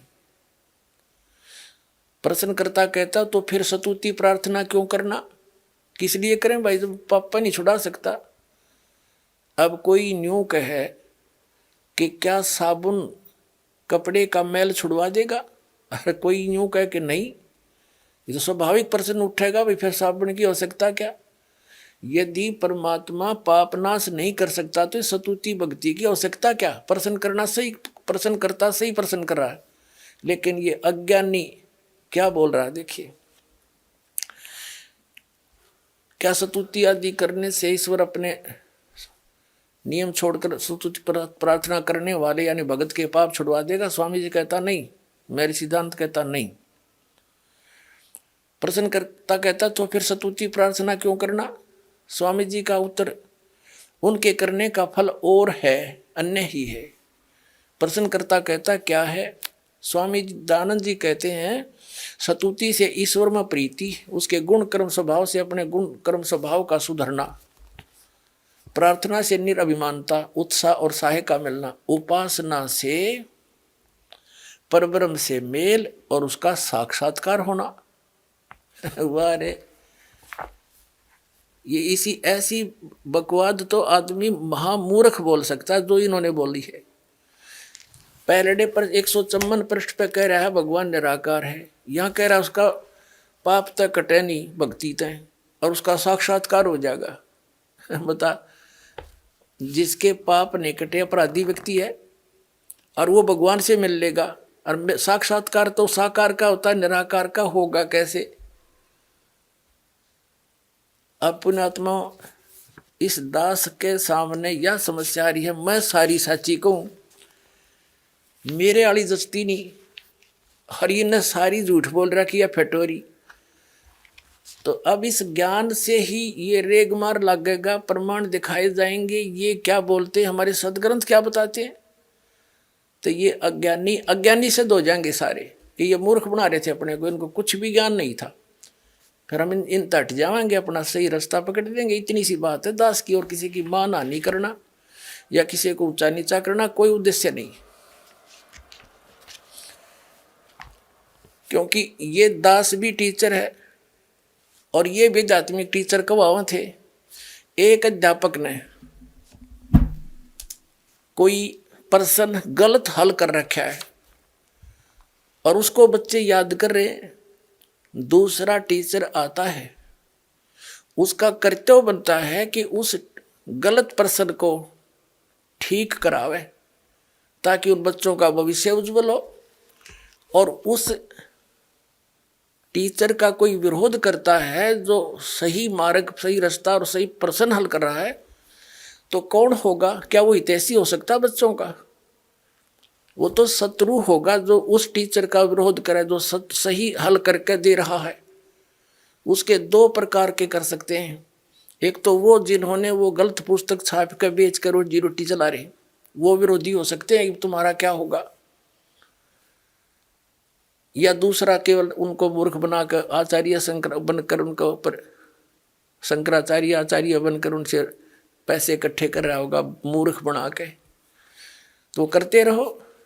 दास ने तो साची कहने का ठेका ले रखा है, चाहे कुछ भी हो, ये पूरा ज्ञान विश्व में फैलेगा, भगवान का आदेश है, दास के साथ है परमात्मा, और ये सफल हो रहा है। अब देखिएगा यहाँ इसी सप्तम समोल्लास के 163 पृष्ठ पे और क्लियर कराया दयानंद जी ने। प्रश्नकर्ता कहता कि ईश्वर अपने भक्तों के पाप अक्षमा करता है वा नहीं? मेरे सिद्धांत कहता नहीं, क्योंकि जो पाप अक्षमा करे तो उसका न्याय नष्ट और सब मनुष्य महापापी हो जाएं, क्योंकि उनको पाप करने में उत्साह निर्भयता हो। जैसे कोई राजा अपराधियों के पाप क्षमा करे तो वे अधिक अधिक अपराध पाप करने लगे, और जो अपराध नहीं करता वह भी अपराध करने लगे, से न डरेगा। इसलिए सब कर्मों का यथावत फल देना ईश्वर का काम है, अक्षमा करना नहीं। स्पष्ट कर दिया। पुण्यात्माओं, पहले तो इसके इस विधान को फेल करते हैं कि राजा यदि पाप माफ कर दे अपराध तो दूने अपराधी हो जाए। जैसे एक बार पंजाब राज्य में नौजवान बच्चे किसी से भ्रमित होकर के और एक मिसगाइड हो गए थे, उग्रवाद फैल गया था। तो सरकार ने एक फैसला, एक आदेश जारी किया था कि जो मुख्य धारा में आ जाएगा बच्चा, पहले गलती होगी सो होगी किसी के धोखे भ्रमित करने से, तो उनके सब अपराध क्षमा कर दिए जाएंगे और वो सही नागरिक बनकर रहेगा। तो सभी के सभी आकर के उन्हें समर्पण कर दिया। सरकार ने ऐसा ही किया, जो गलती बन गई थी बच्चों से माफ कर दी, अब वो नेक नागरिक हो गए। यदि उनको सजा देता दूना और उग्रवाद बढ़ जाता। तो कहने का भाव ये है कि पहले तो ये विधान फेल कर दिया दानद का। आपने एक बहुत वेल नोन सी एक लेडी थी, औरत थी, बहन, जिसको फूलन देवी कहा करते थे। वो डाकू बन गई थी किन्हीं परिस्थितियों में। और जब सरकार ने उससे कहा कि यदि तू आगे अपराध नहीं करेगी तेरे पिछले सारे माफ कर देंगे, तो उसने समर्पण कर दिया, स्वीकार कर ली और वो MP तक बन गई, मेंबर ऑफ पार्लियामेंट तक बन गई थी वो लड़की बहन। तो पहले तो इस दयानंद की मोटी बुद्धि यहाँ फेल होगी, जो ये कहता है कि राजा से कर दे वैसा, उसको कैसे और अपराध करने लग जाएंगे। नहीं, ये परमात्मा का विधान है। जैसे गलती से बगैर ज्ञान के आपने जो गलतियां कर दी वो माफ करेगा, आगे सतर्क कर दिया जाएगा, ऐसा ज्ञान दिया जाएगा कि फिर से ऐसी गलती ना करना, फिर ये दुख आपको फिर हो जाएंगे, तो फिर ऐसी गलती कोई नहीं करता। तो ऐसे ही अब दूसरा जो प्रश्न है कि साधक के पाप साधना से भगवान पाप नाश नहीं करता, तो क्या यह बुद्धिमान व्यक्ति बात कर सकता है और कहता है इससे और फल हो जाता है, और अन्य ही फल है। अन्य क्या फल है कि उपासना से परमात्मा का साक्षात्कार हो जाता है, और परमात्मा को निराकार बताते हैं महर्षि दयानंद। इसका तो कितना सर पैर नहीं, किसी भी ज्ञान किसी भी बात का कोई स्टेटस नहीं। अपने आत्मा जैसे कोई रोगी है, डॉक्टर के पास जाता जिसने बहुत बड़ा बोर्ड लगा रखा है, और उससे कहे कोई कि भाई क्या औषधि खाने से रोग नाश हो जाएगा, और वो डॉक्टर ये कहे कि भी औषधि खाने से रोग तो समान ही हो सकता, तो स्वाभाविक है व्यक्ति पूछेगा फिर औषधि खाने का फायदा क्या। और वो ये कहे डॉक्टर पद पर की फीत लाया हुआ व्यक्ति कि औषधि खाने से अन्य लाभ हो जाएगा। प्रश्नकर्ता कहेगा भाई अन्य क्या लाभ होगा, कि पहलवान बन जाएगा। किसी अगर TB हो रही हो है, वो पहलवान बनेगा रोग से, वो रोग कटे जब आप पहलवान हो जाएगा वो। तो इन बुद्धिहीन लोगों की ये थ्योरी थी, ये विधान था इनका। ये तो है अपना अनुभव, और ना ये कहते हैं वेदों में ऐसा ही लिखा है, मैंने वेदों अनुसार इसका रचना की है। अब वेद क्या बताते हैं वो दिखाते हैं। ये देखिएगा यजुर्वेद, इसके अनुवाद करता भी कमाल की बात है महर्षि दयानंद ही हैं।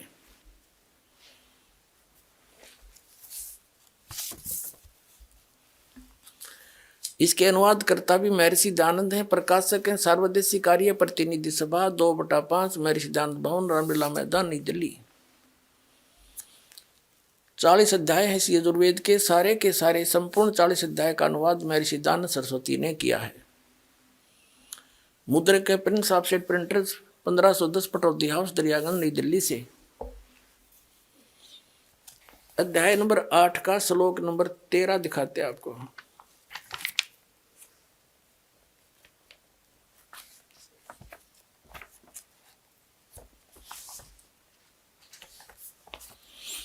ये है 8वां अध्याय 8वां अध्याय,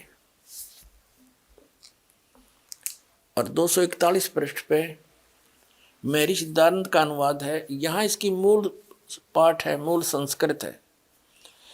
देव कर्तस्य ऐनस्य अवजनमसि, मनुष्य कर्तस्य ऐनस्य अवजनमसि, पितर कर्तस्य ऐनस्य अवजनमसि, ये सारी संस्कृत है। इसका अनुवाद यहाँ किया इन्होंने। ये 241 पे हमने पढ़ा, अच्छी तरह देख लो, कोई नहीं सोचा दूसरा पृष्ठ दिखा गया होगा।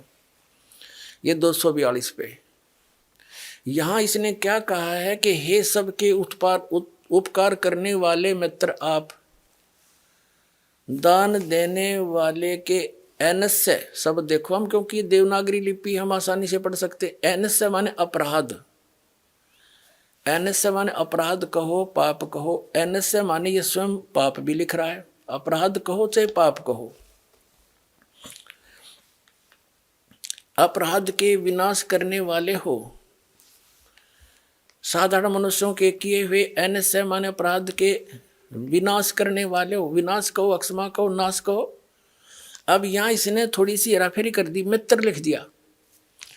अपने आत्माओं जो श्रद्धालु सत्यार प्रकाश को पढ़ते हैं उन्होंने ये तो फाइनल कर रखा है कि भगवान कुछ नहीं कर सकता, पाप नाश नहीं कर सकता, क्योंकि महर्षि दयानंद ने वेद निष्कर्ष सत्यार प्रकाश में लिख दिया। तो फिर वो इसको पढ़ने लगे, वेदों को, उसके अनुवाद को। उन्होंने देखा है तो मित्र के बारे में लिख रखा है, किसी ने ध्यान नहीं दिया, जो यहाँ तो पाप नाश का लिखा है। अब पाप मित्र, दान करने वाले के पाप के नाश करेगा बता, वो तो भगवान ने का जिक्र है। तो इसने इसका भी समाधान कर रखा दयानंद जी ने, दिखाते हैं। अब हम सत्यार्थ प्रकाश को पुनः उठाते हैं। इसमें से मित्र शब्द के बारे में इन्होंने क्या कहा है वो दिखाते हैं। ये प्रथम समोल्लास में इसने भगवान के नामों का उल्लेख किया है। 18 पृष्ठ पे क्या कहा है, इसमें इसने कहा है कि हे जो सबसे स्नेह करे, सबको प्रीति करने योग्य है, वह परमेश्वर सबका सच्चा मित्र है। इससे परमेश्वर का नाम मित्र है। अब ये सिद्ध हो गया कि जहां इसने वेदों में मित्र शब्द प्रयोग किया है वो परमेश्वर का बोध है। पुण्यात्माओं, जो क्रोथा कांड हुआ है ये इसी का परिणाम था कि इनकी पोल खोल दी और दयानंद की जो वो महर्षि वाला जो फीत थी वह उतार कर धर दी दास ने। पुण्यात्माओं, एक थोड़ी सी कथा सुनाता हूँ यहाँ पर, पहले ये कंसेप्ट क्लियर कर दूं फिर सुनाऊंगा। अब ये तो एक बार ना, ये क्रोथा कांड जो कारण हुआ था, इस दास ने जब सत्यार्थ प्रकाश को पढ़ा, देखा, वेदों से मेल किया, ये सारा फेल पाया। वेद परमात्मा को साकार बताओ, मनुष्य दृश्य बताओ, भगवान को अयो निराकार बतावे। वेद एक देशीय बतावे कि एक स्थान पर रहता ही, यूं कहे कि एक स्थान पर भगवान रहता ही नहीं।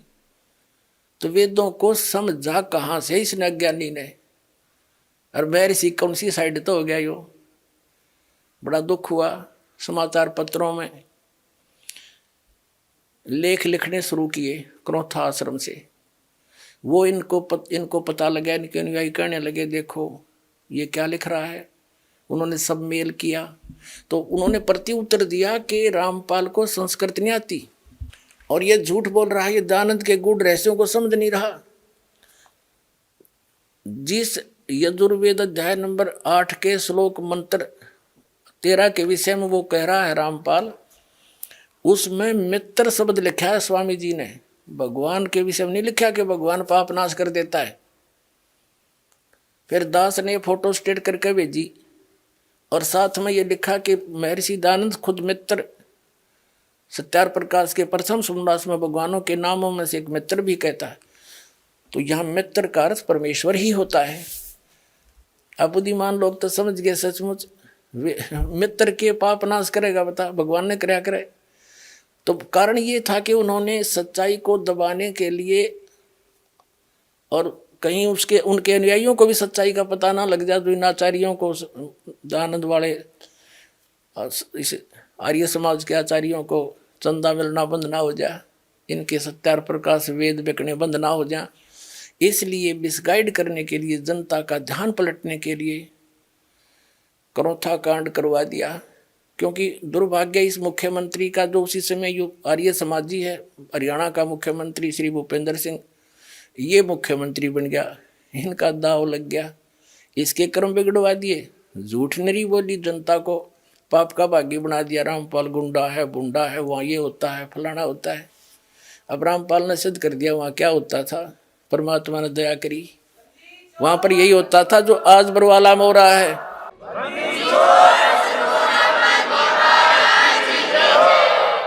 तो पुण्यात्माओं, इन्होंने ऐसा जुल्म कर रखा है, ये हितैषी नहीं है किसी जनता के। हितैषी होते स्वीकार करते कि भाई सच्चे गलती हो रही है, और प्रमाण दिखा रहा हूं फिर भी ना मानने देते। तो इन जैसे तो दुष्ट हो ही नहीं सकते धरती पे। ये आचार्य क्या क्या आचार्य हैं फिर, ये जो सच्चाई को जनता से दूर रखने के लिए जुल्म करवा दिया, हमें जेल भिजवा दिया, झूठा मुकदमा बनवा के और भक्तों को सताया। इनका बहुत बुरा होगा इनका अंत में। और हम तो आज भी उनके विरोधी नहीं हैं, क्योंकि दास को पता लग चुका है कि ये काल करवा रहा सारा, सभी उस परमात्मा के बच्चे हैं और वो भी मिसगाइड है। हम उनके हित में ही कह रहे हैं कि वो भी समझें और सच्चाई को स्वीकार करें, अपना कल्याण करावें। हम तो उस विधान का पालन करने वाले हैं कि जो तोकू काटा बोए वाह को बो तू फूल, और तोहे फूल के फूल हैं उसको है त्रिशूल। हम उनका आज भी बुरा नहीं सोचेंगे, क्योंकि हमारे भगवान का आदेश है, उनकी करनी उन्हें आप मिलेगी जिसा उन्हें के रखे, और भगवान के चरणों में आ जाएंगे तो उनका कल्याण उनका भी हो जाएगा, क्योंकि वो सब उसी के बच्चे हैं। इतनी सी बात। अब देखिएगा, अब हम फिर आते हैं यजुर्वेद अध्याय नंबर 8 के श्लोक मंत्र नंबर 13 पर। ये 8वां अध्याय है और ये 13 नंबर मंत्र यहाँ से स्टार्ट होता है। ये 13वां मंत्र है। देव कर्तस्य ऐनस्य अवजन्मसि मनुष्य कर्तस्य ऐनस्य अवजन्मसि पितृ कर्तस्य ऐनस्य अवजन्मसि आत्म कर्तस्य ऐनस्य ओह अवजन्मसि। अब 242-41 पर है ये मूल संस्कृत। अब अनुवाद इनका 242 पर है। अब क्या बताते हैं कि हे सबके उपकार करने वाले मित्र, महर्षि दयानंद का अनुवाद है। यहाँ समझो, हे सबके उपकार करने वाले परमेश्वर आप, उन्हीं के शब्दों में प्रमाणित कर दिया सत्यार प्रकाश में कि जहाँ महर्षि दयानंद ने कहा है कि जहाँ मित्र शब्द है वो परमेश्वर का ही बोधक है, तो यहाँ परमेश्वर शब्द पढ़ेंगे, क्योंकि डॉक्टर की इक्वेशन को, औषधियों के साल्ट को डॉक्टर समझ सकता है कि इन्होंने कौन से कहाँ क्या संकेत किया है। जन साधारण समझ जाए, फिर टीचरों की आवश्यकता क्या थी, गुरुओं की। भाई गुरु बिन काहुन पाया ज्ञान, जो थोथा वो छड़े मूड किसाना। गुरु बिन वेद पढ़े जो प्राणी, समझिन सार रहे अज्ञानी। ये सारे अज्ञानी थे, और वेद क्या बता रहे हैं, ये अनुभव क्या लिख गए। अब देखो, अगर ये जरा सी बुद्धि रखता दयानंद जी तो सत्यार्थ प्रकाश वेदों का इसने अनुवाद किया खुद करने वाला, तो सत्यार्थ प्रकाश में सेट कर देता। नहीं, इन्होंने केवल लोक वेद को आधार माना, जिस कारण से वेदों को भी अनदेखा कर दिया।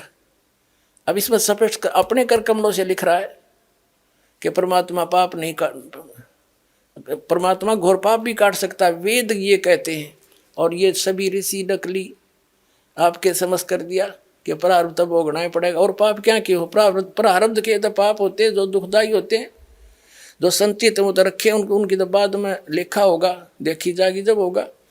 तो अब प्रारब्ध के वर्तमान के पाप से दुख होता है, और पाप कट गया था, काटा निकला दुख निवारण है, पाप कट गया तो दुख सुख हो गया, दुख दूर।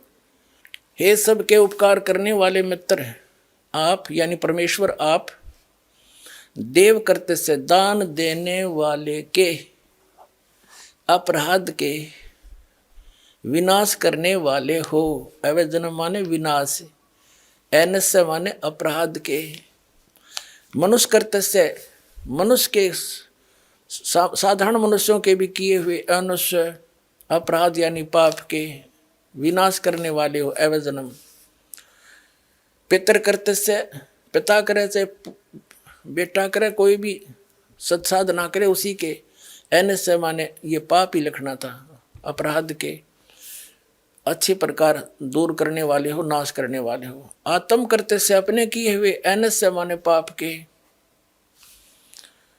अवजन माने नाश करने वाले हो, दूर करने वाले को हो चाहे विनाश करने वाले को, इसी की भाषा में वही शब्द है अवजनम। ऐनस्य ऐनस्य अधर्म के अधर्म यानी घोर पाप के भी आप नाश करने हारे हो। ओए होए, जानता हुआ मैं जो कुछ भी अधर्म आचरण किया करता हूँ या करूँ, अनजान पड़ने में भी जो कुछ भी किया करता हूँ वह करूँ, उस सब ऐनस्य माने पाप के, ये दुष्टाचरण हटा दिया, पाप के, ऐनस्य माने पाप के, पाप के नाश करने वाले हो। अवजन माने दूर करने वाले हो, नाश करने वाले हो, विनाश करने वाले हो। अवजन माने विनाश। तो यहाँ इसने ऐसी जगह कुछ अड़ंगा डाल दिया जो आम आदमी समझ नहीं सका। अब इसमें कर दिया कि मैं अनजानपने में कोई करूं या जानबूझ कर करूं कोई गलती, उसको भी आप माफ करने वाले हो अपने आत्माओं। अब वेद महर्षि दयानंद जो है आर्य समाज प्रवर्तक, वेदों को सत्य मानता है कि इसमें जो लिखा है इसके अतिरिक्त मैं मानता नहीं, वेद सत्य है। और इन्होंने इसने पीछे अपना विधान भी लिखा है कि वेद सत्य विद्याओं का पुस्तक है। महर्षि दानंद ने मोहर मार रखी है कि वेद में जो लिखा है वो सत्य विद्या है, सच्चा ज्ञान है।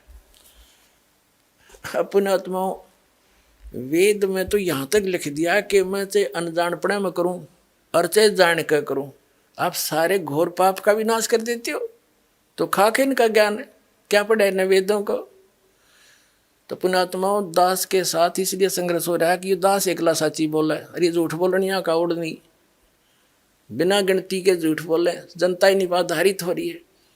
लेकिन परमात्मा का आशीर्वाद है इस दास के साथ, और आपके ऊपर भी न्यारा आशीर्वाद है कि आपका जन्म इस समय है और आपको ये मूल वस्तु मिलेगी, कल्याण होगा।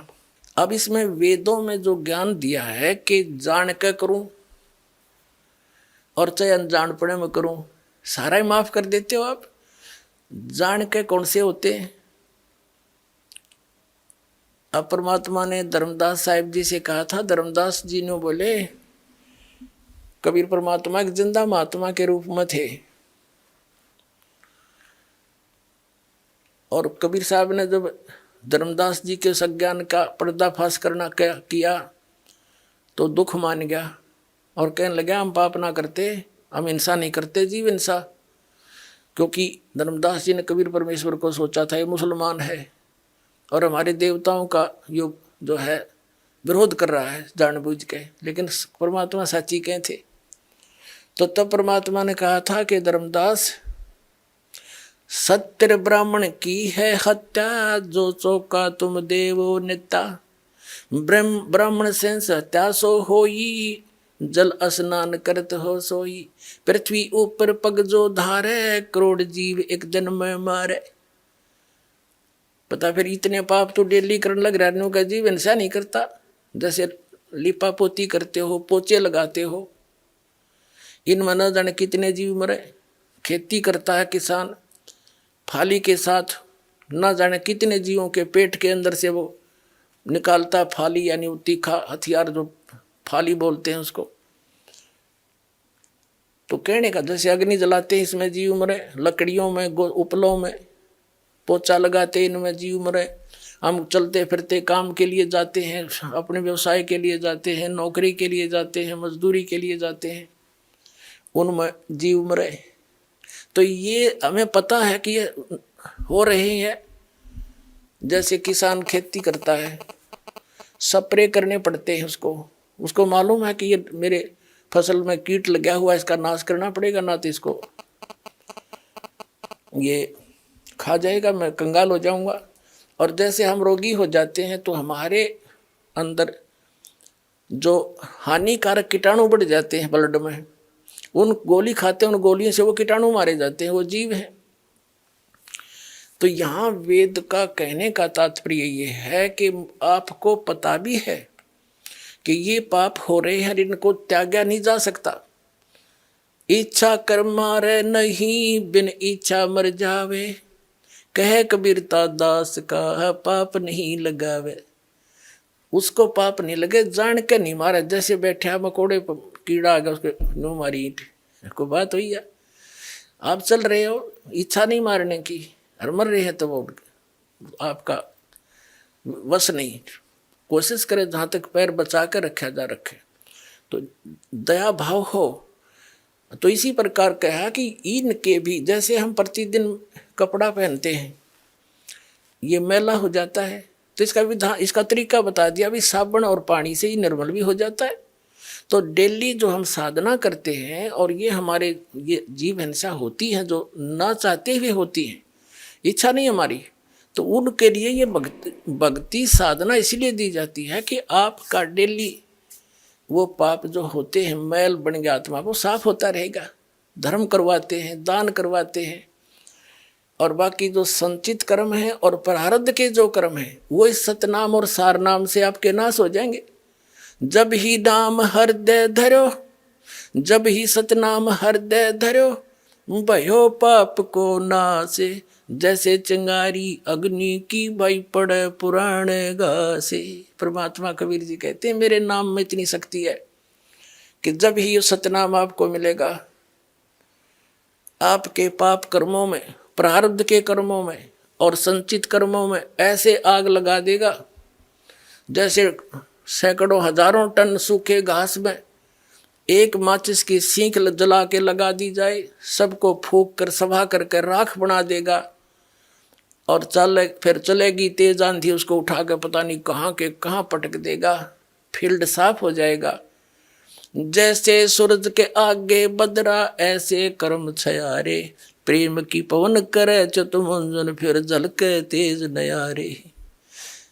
कहते हैं फिर इस ज्ञान से, भगवान की भक्ति से, सिमरन से आपके पाप हल्के हो जाएंगे। आत्मा में एक छोटी सी बात पर भी आंसू आने शुरू हो जाएंगे भगवान की चर्चा में, तो समझो आपके पाप अब नाश हो लिए। जैसे कहते हैं, जैसे सूरज के आगे बदरा, सूर्य के आगे बादल अड़ जाते हैं, ऐसे कर्म छयारे, आत्मा और परमात्मा के बीच में ऐसे कर्मों की छाया है, ऐसे उनके छाए हुए हैं आगे। और फिर इस सत भक्ति करेंगे, परमात्मा में प्रेम जागेगा। कहते प्रेम की पवन करे चितमंजन झलके तेज नयारे, प्यार जागेगा मालिक के प्रति, तो समझो आपके वो पाप के बादल छट चुके हैं। जैसे तेज हवा चलती है, बादलों को इधर उधर तितर बितर कर देती है, सूर्य फिर साफ दिखाई देता है, ऐसे आपके पाप कर्मों के बादल इस सतनाम और इस भक्ति से ऐसे छट जाएंगे। फिर आपकी आत्मा में परमात्मा की न्यारी कसक पैदा होगी। दर्शकों, आज हमने जाना कि किस तरह हमारे धर्म गुरु अपने धर्म ग्रंथों का सही ज्ञान नहीं समझ पाए हैं और इसके कारण समाज में कितनी भ्रांतियां और अंधविश्वास फैले हुए हैं। संत रामपाल जी महाराज ने धर्म ग्रंथों के सही ज्ञान को प्रस्तुत कर हमें सच्चे आध्यात्मिक मार्ग पर चलने की प्रेरणा दी है। उनका संदेश साफ है कि केवल शास्त्रानुकूल भक्ति से ही आत्म कल्याण संभव है। आइए हम सभी मिलकर सही ज्ञान को समझें और उसे अपनाकर अपने जीवन को सफल बनाएं। धन्यवाद। आउनुहोस् अब हामी ती श्रद्धालुको अनुभव सुन्नेछौँ जसले जगतगुरु तत्त्वदर्शी सन्त रामपालजी महाराजबाट दीक्षा प्राप्त गरिसकेका छन् तथा उहाँले बताउनु भएको भक्ति मार्गमा अघि बढिरहेका छन्। नमस्कार सर। नमस्कार सर। के नाम होला हजुरको? मेरो नाम रघुनाथ शाह। कहाँबाट आउनुभयो हजुर? म धनुषा जिल्ला प्रदेश नम्बर 2 उपमहानगरपालिका जनकपुर वार्ड नम्बर 21 कुर्था। के गर्नुहुन्छ तपाईँ? म एउटा कर्मचारी छु। जिल्ला कृषि विकास कार्यालयमा म कार्यरत थिएँ। सन्त रामपालजी महाराजजीसँग मन्त्र दीक्षा कहिले प्राप्त गर्नुभयो त? म सन् 2012 मा प्राप्त गरेको बरवाला आश्रमबाट। सन्त रामपालजी महाराजजीसँग मन्त्र दीक्षा लिनुभन्दा अगाडि कुनै भक्ति साधना गर्नुहुन्थ्यो कि? हजुर, म गर्थेँ। पहिला सुरुमा म आफ्नो घराइसी जुन हाम्रो हिन्दू धर्मको परम्परागत रूपले चलिआएको घरमा पनि कुलदेवता थियो, त्यसको पूजा गर्ने। त्यसपछि गाउँमा देवीको थान थियो, त्यसमा पूजा गर्ने। त्यसपछि मैले ओम शान्तिसित जुडेँ। ओम शान्तिसित जुडेपछि केही दिन ओम शान्तिको साधना गरियो, तर त्यहाँ मलाई सन्तुष्टि पनि मिलेन, केही लाभ पनि खासै देखा परेन, केही कुनै प्रकारको उपलब्धि भएन। त्यसपछि एक्कासी तपाईँको गायत्री परिवारको पत्रिका मलाई प्राप्त भयो। गायत्री परिवारको पत्रिका प्राप्त भएपछि त्यो पत्रिकाको अध्ययन मैले गरेँ। अध्ययन गरेपछि मलाई त्यतातिर रुचि जाग्यो। रुचि जागेपछि मैले गायत्री परिवारमा गायत्री मन्त्र प्राप्त गरेँ। अनि त्यसमा प्राप्त गरिसकेपछि त्यसमा धेरै दिनसम्म मन्त्रको जाप गरेँ। त्यसमा सिस्टम के थियो भने हवन यज्ञ गर्ने, नवरात्रको टाइममा 9 दिन साधना गर्ने। अनि त्यो 9 दिनमा म के गर्थेँ भने तपाईँको फलफुल खाएर 9 दुना 18 छाकै तपाईँको भात दाल अथवा मतलब अन्न नखाने कि फलफुल खाएर बस्ने, साधना गर्ने। 24,000 मन्त्रको जाप गर्थेँ। त्यसपछि महापुरस्चरण भन्ने एउटा शब्द त्यहाँ प्रयोग गरिन्थ्यो। त्यसमा हवन यज्ञ गरेर कुमारी कन्यालाई भोजन गराएर दक्षिणा दिएर त्यो सम्पन्न हुन्थ्यो त्यो यज्ञ। अनि त्यो धेरै दिनसम्म गरियो, लगभग 18 वर्षसम्म गरियो। त्यो गरे तर मलाई कुनै प्रकारको लाभको अनुभूति भएन। अझ मलाई त्यहाँ तपाईँको के भयो भने स्वास्थ्यको खराबी उत्पन्न भयो। नाकबाट पानी आउने, टाउको दुख्ने, टोयलेट धेरै लाग्ने, लुज मोसन हुने। कुनै दिन त यस्तो स्थिति आउँथ्यो कि अब म यज्ञमा बसेको छु अनि मलाई त्यो यज्ञमा बसेको बेला अनि टोयलेट लागिहाल्थ्यो अनि उठेर जान्थेँ कि अरूलाई म बसाउँथेँ, म उठेर टोयलेटतिर जान्थेँ अनि टोयलेट सकेर आउँथेँ अनि फेरि बस्थेँ। अनि तपाईँको के भयो, अब अर्को विकल्प त मलाई केही प्राप्त थिएन, त्यही थियो। म त्यसैलाई अलि राम्रो मानेर लागेको थिएँ। मान्छे अरू हाम्रो गाउँको पण्डितहरूले भन्थ्यो कि गायत्री मोक्षदायक हो भनेर मैले यसो त्यही मानेर हिँडेको थिएँ, त्यसैमा लागेको थिएँ। रघुनाथजी, हजुरले भन्नुभयो कि पहिला हजुर पारम्परिक पूजाआजा साधनाहरू गर्नुहुन्थ्यो, साथै ओम शान्तिमा पनि जुड्नुभयो अनि गायत्री परिवारमा पनि लगभग 18 वर्ष हजुरले साधना गर्नुभयो। दैनिक 24,000सम्म मन्त्र जाप गर्नुहुन्थ्यो र यी सबै साधनाहरू तथा क्रियाकलापहरू गर्दाखेरि पनि हजुरलाई कुनै फाइदा भएन, धेरै समस्या परेशानीहरू आइपर्यो। के यी सबै समस्या परेशानीहरू सन्त रामपालजी महाराजजीको शरणमा गएपछि ठिक भयो त? ठिक भयो। मैले पहिले प्रथममा उहाँको एउटा पुस्तक मैले प्राप्त गरेँ, रामपालजी महाराजको भक्ति सौदागर के सन्देश। त्यो पुस्तक प्राप्त भएपछि त्यो पढ्न थालेँ। पढेँ, एकदम लगातार पढेँ, रुचि बढ्दै गयो। जति पढ्ने त्यति रुचि बढ्ने त्यसमा। अनि त्यसमा कवीर देव परमात्मा हुनुहुन्छ भनेर लेखेको थिएँ। अनि म त पहिले अब 2-3टामा लागिसकेको थिएँ धर्म सम्प्रदायमा, अनि मलाई विश्वासै नहुने क्या। अनि त्यसपछि मैले के गरेँ, त्यही गायत्री परिवारमा हुँदाखेरिको 4वटा वेद थियो। त्यो संस्थापक थियो पण्डित श्रीराम शर्मा आचार्य, त्यो गायत्री परिवारको। त्यो वेदमा मिलाए। यजुर्वेद अध्याय 40को 8वाँ श्लोकमा त्यहाँ स्पष्ट लेखेको रहेछ कवीर साहब नै परमात्मा हुनुहुन्छ भनेर किटान गरिरहेको लेखेको छ। अनि त्यो प्रमाण मैले भेटिसकेपछि फेरि गीतामा मिलाएँ। अब गीतामा मिलाए मैले, गीतामा लेखेको छ तपाईँको अध्याय 4को 34 श्लोकमा तत्त्वदर्शी सन्तको शरणमा जानु, उहाँलाई दण्डवत प्रणाम गर्नु, कपट छोडेर प्रश्न गर्नु र उहाँ जे भन्नुहुन्छ त्यही गर्नु। अनि म हेर्छु पहिला गरेको के थियो, अहिले यसमा के छ, प्रमाण अर्कै छ। प्रमाण हेर्दा मैले छक्क परेँ। त्यसपछि फेरि तपाईँको गीताको अध्याय 18को 62वाँ श्लोकमा भनिएको छ त्यो परमेश्वरको शरणमा जाऊ, त्यो शाश्वत स्थान हो, त्यो परम शान्तिको स्थान हो। अर्जुनलाई गीता ज्ञानदाताले भनिराख्नु भएको छ। अनि यो सबै अरू तपाईँको यो देवी भागवतमा मिलाउँदाखेरि ब्रह्मा विष्णु महेशको मृत्यु हुँदो रहेछ। उहाँको आमा चाहिँ दुर्गा हुनुहुन्छ। अब म गायत्रीको पूजा गर्थेँ। अब यो सबै मिलाएपछि त अब मेरो त दिमागै घुम्यो। यो त म के गर्न लागेको थिएँ पहिला, यो मेरो त बाटै अब उल्टो बाटो थियो। यो सबै मिलाइसकेपछि म लगभग 6 महिनाभन्दा बढी मिलाएँ यसलाई शास्त्रमा। किनभने अब घरिघरि कति चेन्ज गर्नु सम्प्रदाय भनेर मेरो दिमागमा चलिरहेको थियो क्या। अनि मिलाइसकेपछि जब सबै ठिकठाक मैले भेटाएँ, अनि यो कुरामा आफ्नो गाउँको एकजना भगतजी हुनुहुन्थ्यो, पुरानो भक्ति लाइनमा रामपालजी महाराजको शिष्य हुनुहुन्थ्यो उहाँ। त उहाँलाई भने कि यस्तो यस्तो छ, यो पुस्तक पढ्नुहोस् त। उहाँले पनि पढ्नुभयो। उहाँले पढेर पनि छक पर्नुभयो, होइन अब त जानुपर्छ, हामी सबैले नाम दीक्षा लिनुपर्छ।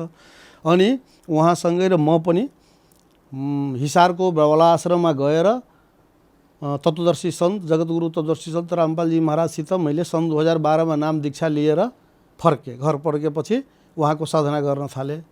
उहाँको साधना गर्न थाल्नु भएपछि हजुरलाई के फाइदा प्राप्त भयो त? उहाँको त सबभन्दा ठुलो मैले त मोक्ष मार्गको तलास मेरो थियो सुरुदेखिको। मैले मोक्ष मार्ग भेटाएँ। मेरो अनुहारमा एउटा सानो गाँठो निस्केको थियो यहाँनिर। अनि त्यो गाँठो बिस्तारै अलि ठुलो भयो। ठुलो भएपछि पाकेपछि त्यसबाट रगत र पिउ बग्न थाल्यो। रगत र पिउ बग्न थाल्यो। मलाई पनि डर लाग्यो, यो कस्तो किसिमको यो बिमारी हो, के हो। अनि घरका मान्छेहरूले पनि सरसल्लाह दिनुभयो, होइन तपाईँ डाक्टर कहाँ जानुहोस्, सोधेर के डाक्टर भन्नुहुन्छ त्यही गर्नुहोस्। अपरेसनसित मलाई डर लाग्ने, अपरेसन गराउन नचाहने म। अनि त्यसपछि मलाई आफ्नो गुरुजीमाथि पुरै बन्दी छोर सतगुरु रामपालजी महाराजमाथि पुरा विश्वास र भरोसा थियो। उहाँ गुरुजीको आशीर्वाद लिएँ। आशीर्वाद लिएपछि बिस्तारै बिस्तारै हो ठिक हुँदै गयो। ठिक हुँदै अहिले हेर्नुहोस् तपाईँको यो चिनो देखिन्छ, तर मलाई रोग व्याधि छैन। म पुरा स्वस्थ भइसकेँ। त्यसै क्रममा तपाईँको एकचोटि म जागिरको क्रममा म खोटाङ जिल्लामा थिएँ, दिक्तेलमा। अनि त्यहाँ बसमा म काठमाडौँ जाँदै थिएँ, अफिसको कामले जाँदै थिएँ। अनि तपाईँको हलेसी महादेवको नाम सायद धेरैले सुने होला। त्यो नपुग्दै यतातिर एउटा बर्खेटार भन्ने ठाउँमा तपाईँको गाडी पल्ट्यो। त्यो पल्टिँदै तल तपाईँको लगभग 600-700 फिट जति गयो तल, र गाडी तपाईँको बाँसमाथि झुन्ड्यो। त्यो गाडीमा म पनि थिएँ। र त्यो गाडी पल्टिने क्रममा तपाईँको मान्छेहरू तपाईँको गेटबाट बाहिर छडिएर गए, कतिपय झ्यालबाट छडिएर गए। थुप्रैको मृत्यु भयो। 24 जना त स्पोटै त्यतिखेर मरेको हो। अनि बाँकी कतिपय मान्छेहरू तपाईँको हस्पिटलमा मरेको हो। र अलिकति थोरै मान्छे बच्यो। कसैको हात टुटेको थियो, कसैको खुट्टा भाँचेको थियो, कसैको टाउको फुटेको थियो। अनेक मतलब भयङ्कर स्थिति थियो त्यहाँको। अनि म यसो उठेर, म एकदम ठिक अवस्थामा थिएँ, उठेर चारैतिर आफ्नो खल्तीको पैसा यसो खोजेँ, पैसा पनि देखिनँ, कहीँ भेटेन। झोला खोजेँ, झोला पनि भेटिनँ। अफिसको कागजहरू खोजेँ, कागज पनि भेटेन। तर त्यही खल्तीमा मलाई मेरो परमात्मा स्वरूप मेरो रामपालजी महाराज गुरुजीको फोटो थियो। त्यो फोटो मेरो सामनेमा थियो। हेर्नुहोस् है, एउटा यो चमत्कारै हो, एक प्रकारको ठुलो चमत्कार हो। अनि त्यो फोटो टिपेर मैले खल्तीमा हालेर दौड्दै भागेँ माथितिर, रोड जहाँबाट गाडी तपाईँको पल्टेको थियो त्यहाँ। मलाई हेर्नुहोस्, परमात्माको दयाले, बन्दी छोर सतगुरु रामपालजी महाराजको दयाले मलाई कुनै टुटफुट केही भएन, मृत्यु पनि भएन। हल्का एकदम मामुली चोट, अलिकति छाती दुख्यो र खुट्टा दुख्यो मात्रै, अरू केही पनि भएन मलाई। अनि रामपालजी महाराजको दया कृपाले, आशीर्वादले म त्यहाँ सुरक्षित त्यस्तो खतराबाट मुक्त भएर बाहिर आएँ। 2072 साल चैत्र महिना, लास्ट महिना पनि थियो, लास्ट दिन पनि थियो। त्यो दिन घटना भएको हो। त्यो जिल्लाको इतिहासमा सबभन्दा ठुलो दुर्घटना हो त्यो। त्यसपछि के भयो भने मेरो दुईटा छोरा तपाईँको जागिर प्राप्त गर्न सकेका थिएन। म त्यो दुईटा छोरालाई लिएर आफै त्यो खोटाङमा गएको थिएँ लोकसेवा दिलाउनको लागि। दुर्गम क्षेत्र छ, यहाँबाट पास गरिहाल्छ भनेर म त्यहाँ बोलाएको थिएँ। तर त्यहाँ लोकसेवा दियो, तर पास गर्न सकेन। हेर्नुहोस् है, फेरि अर्कोचोटि पनि लोकसेवा दियो, अर्कै ठाउँबाट पास गर्न सकेन। अनि जब म बरवाला गएपछि परमात्माको दया दृष्टि भयो, बन्दी छोर सतगुरु रामपालजी महाराजको, उहाँको आशीर्वाद, दुईटा लोकेटको आशीर्वाद उहाँको थियो। दुईटा लोकेट, त्यो दुईटा लोकेट त कुरा त्यतिखेर बुझ्न सकिएन। तर घर आएपछि केही दिनपछि त्यो दुईटै छोरा लोकसेवा पास गरेर जागिर प्राप्त गरेपछि त्यो लोकेटको अर्थ हामीलाई थाहा भयो। र त अहिले एउटा छोरा हेल्थ एसिस्टेन्ट धनुषा जिल्लाको देब्रा रोबेठा गाविसमा अहिले कार्यरत छन्। र अर्को जनकपुरको धनुषा जिल्ला अदालतमा सुब्बा, अर्को कान्छो छोरो मेरो कार्यरत छ। र म त रिटायर्ड भइसकेँ जागिरबाट।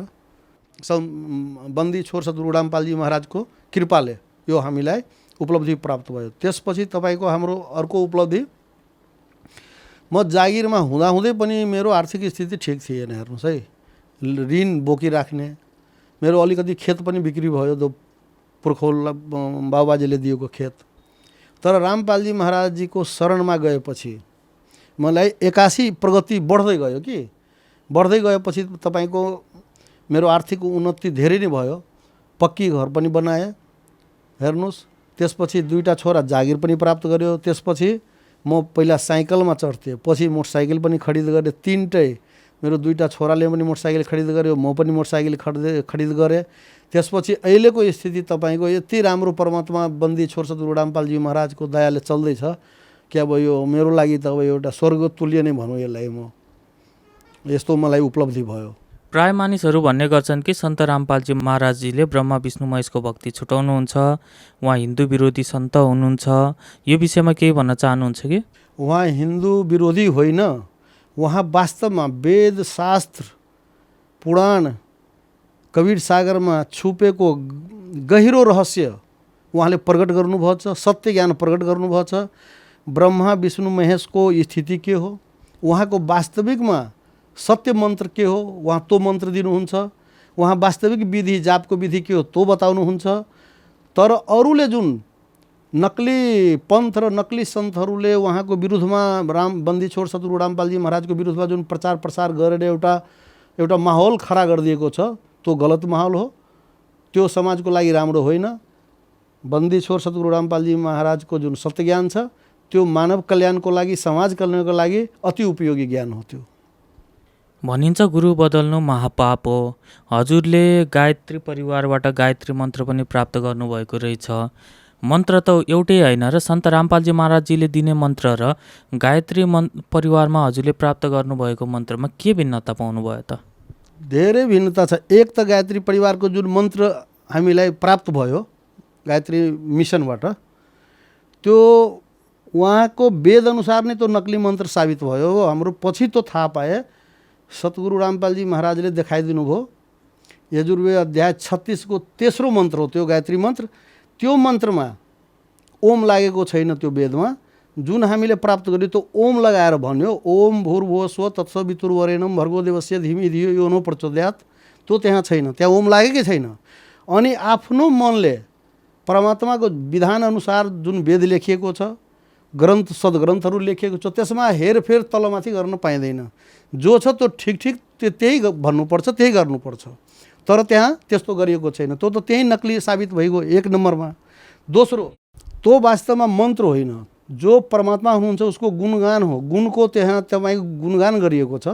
त्यो गुणगान गरेर हामीलाई उपलब्धि हुँदैन, त्यसबाट पाउने लाभ हामीले लिनुपर्छ। त्यो लाभ लिनको लागि बन्दी छोर सतगुरु रामपालजी महाराजले दिनुहुने जुन मन्त्र छ, त्यो मन्त्रको विधिवत जाप मर्यादामा बसेर जाप गर्नुपर्छ। अनि मात्रै त्यो लाभ प्राप्त हुन्छ, गुणगान गरेर प्राप्त हुँदैन।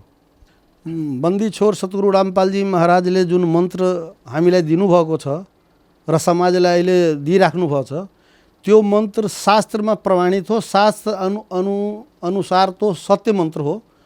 गीतामा पनि प्रमाणित छ, वेदमा पनि प्रमाणित छ, कबीर सागरमा पनि त्यो प्रमाणित छ। तर अरू गुरु र अरू सम्प्रदायले जुन दिइराखेको छ, अब कसैले हरे राम राम भन्छ, कोही सीता सीता भन्छ, कोही राधे राधे भन्छ, ओम नमः शिवाय भन्छ, त्यो न त गीतामा उल्लेख छ, न वेदमा उल्लेख छ, न कबीर सागरमा उल्लेख छ। अनि कहाँबाट आयो त्यो त उहाँहरूको मन ग्रन्थ छ।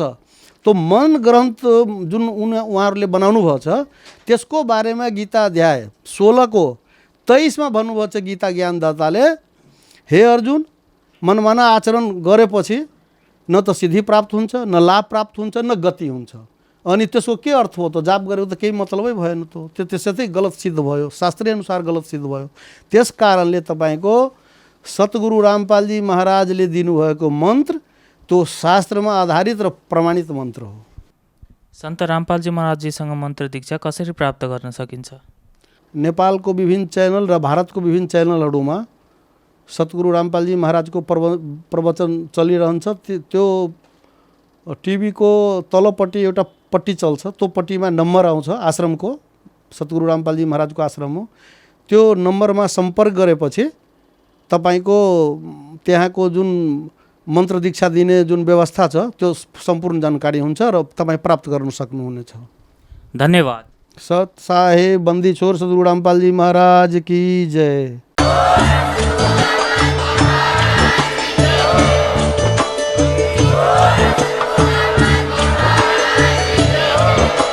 तपाईं सुन्दै हुनुहुन्थ्यो जगतगुरु तत्त्वदर्शी सन्त रामपालजी महाराजजीको मङ्गल प्रवचन। अधिक जानकारीका लागि भिजिट गर्नुहोस् हाम्रो वेबसाइट www.jagatgururampalji.org। सन्त रामपालजी महाराजजीको शुभ आशीर्वादले पूरा विश्वभरमा 500 भन्दा पनि अधिक मन्त्र दीक्षा केन्द्रहरू छन्, जसमा सन्त रामपालजी महाराजजीद्वारा अनलाइन निशुल्क मन्त्र दीक्षा दिँदैछ। आफ्नो नजिकको मन्त्र दीक्षा केन्द्र पत्ता लगाउनका लागि सम्पर्क गर्नुहोस् 98 511 89 381।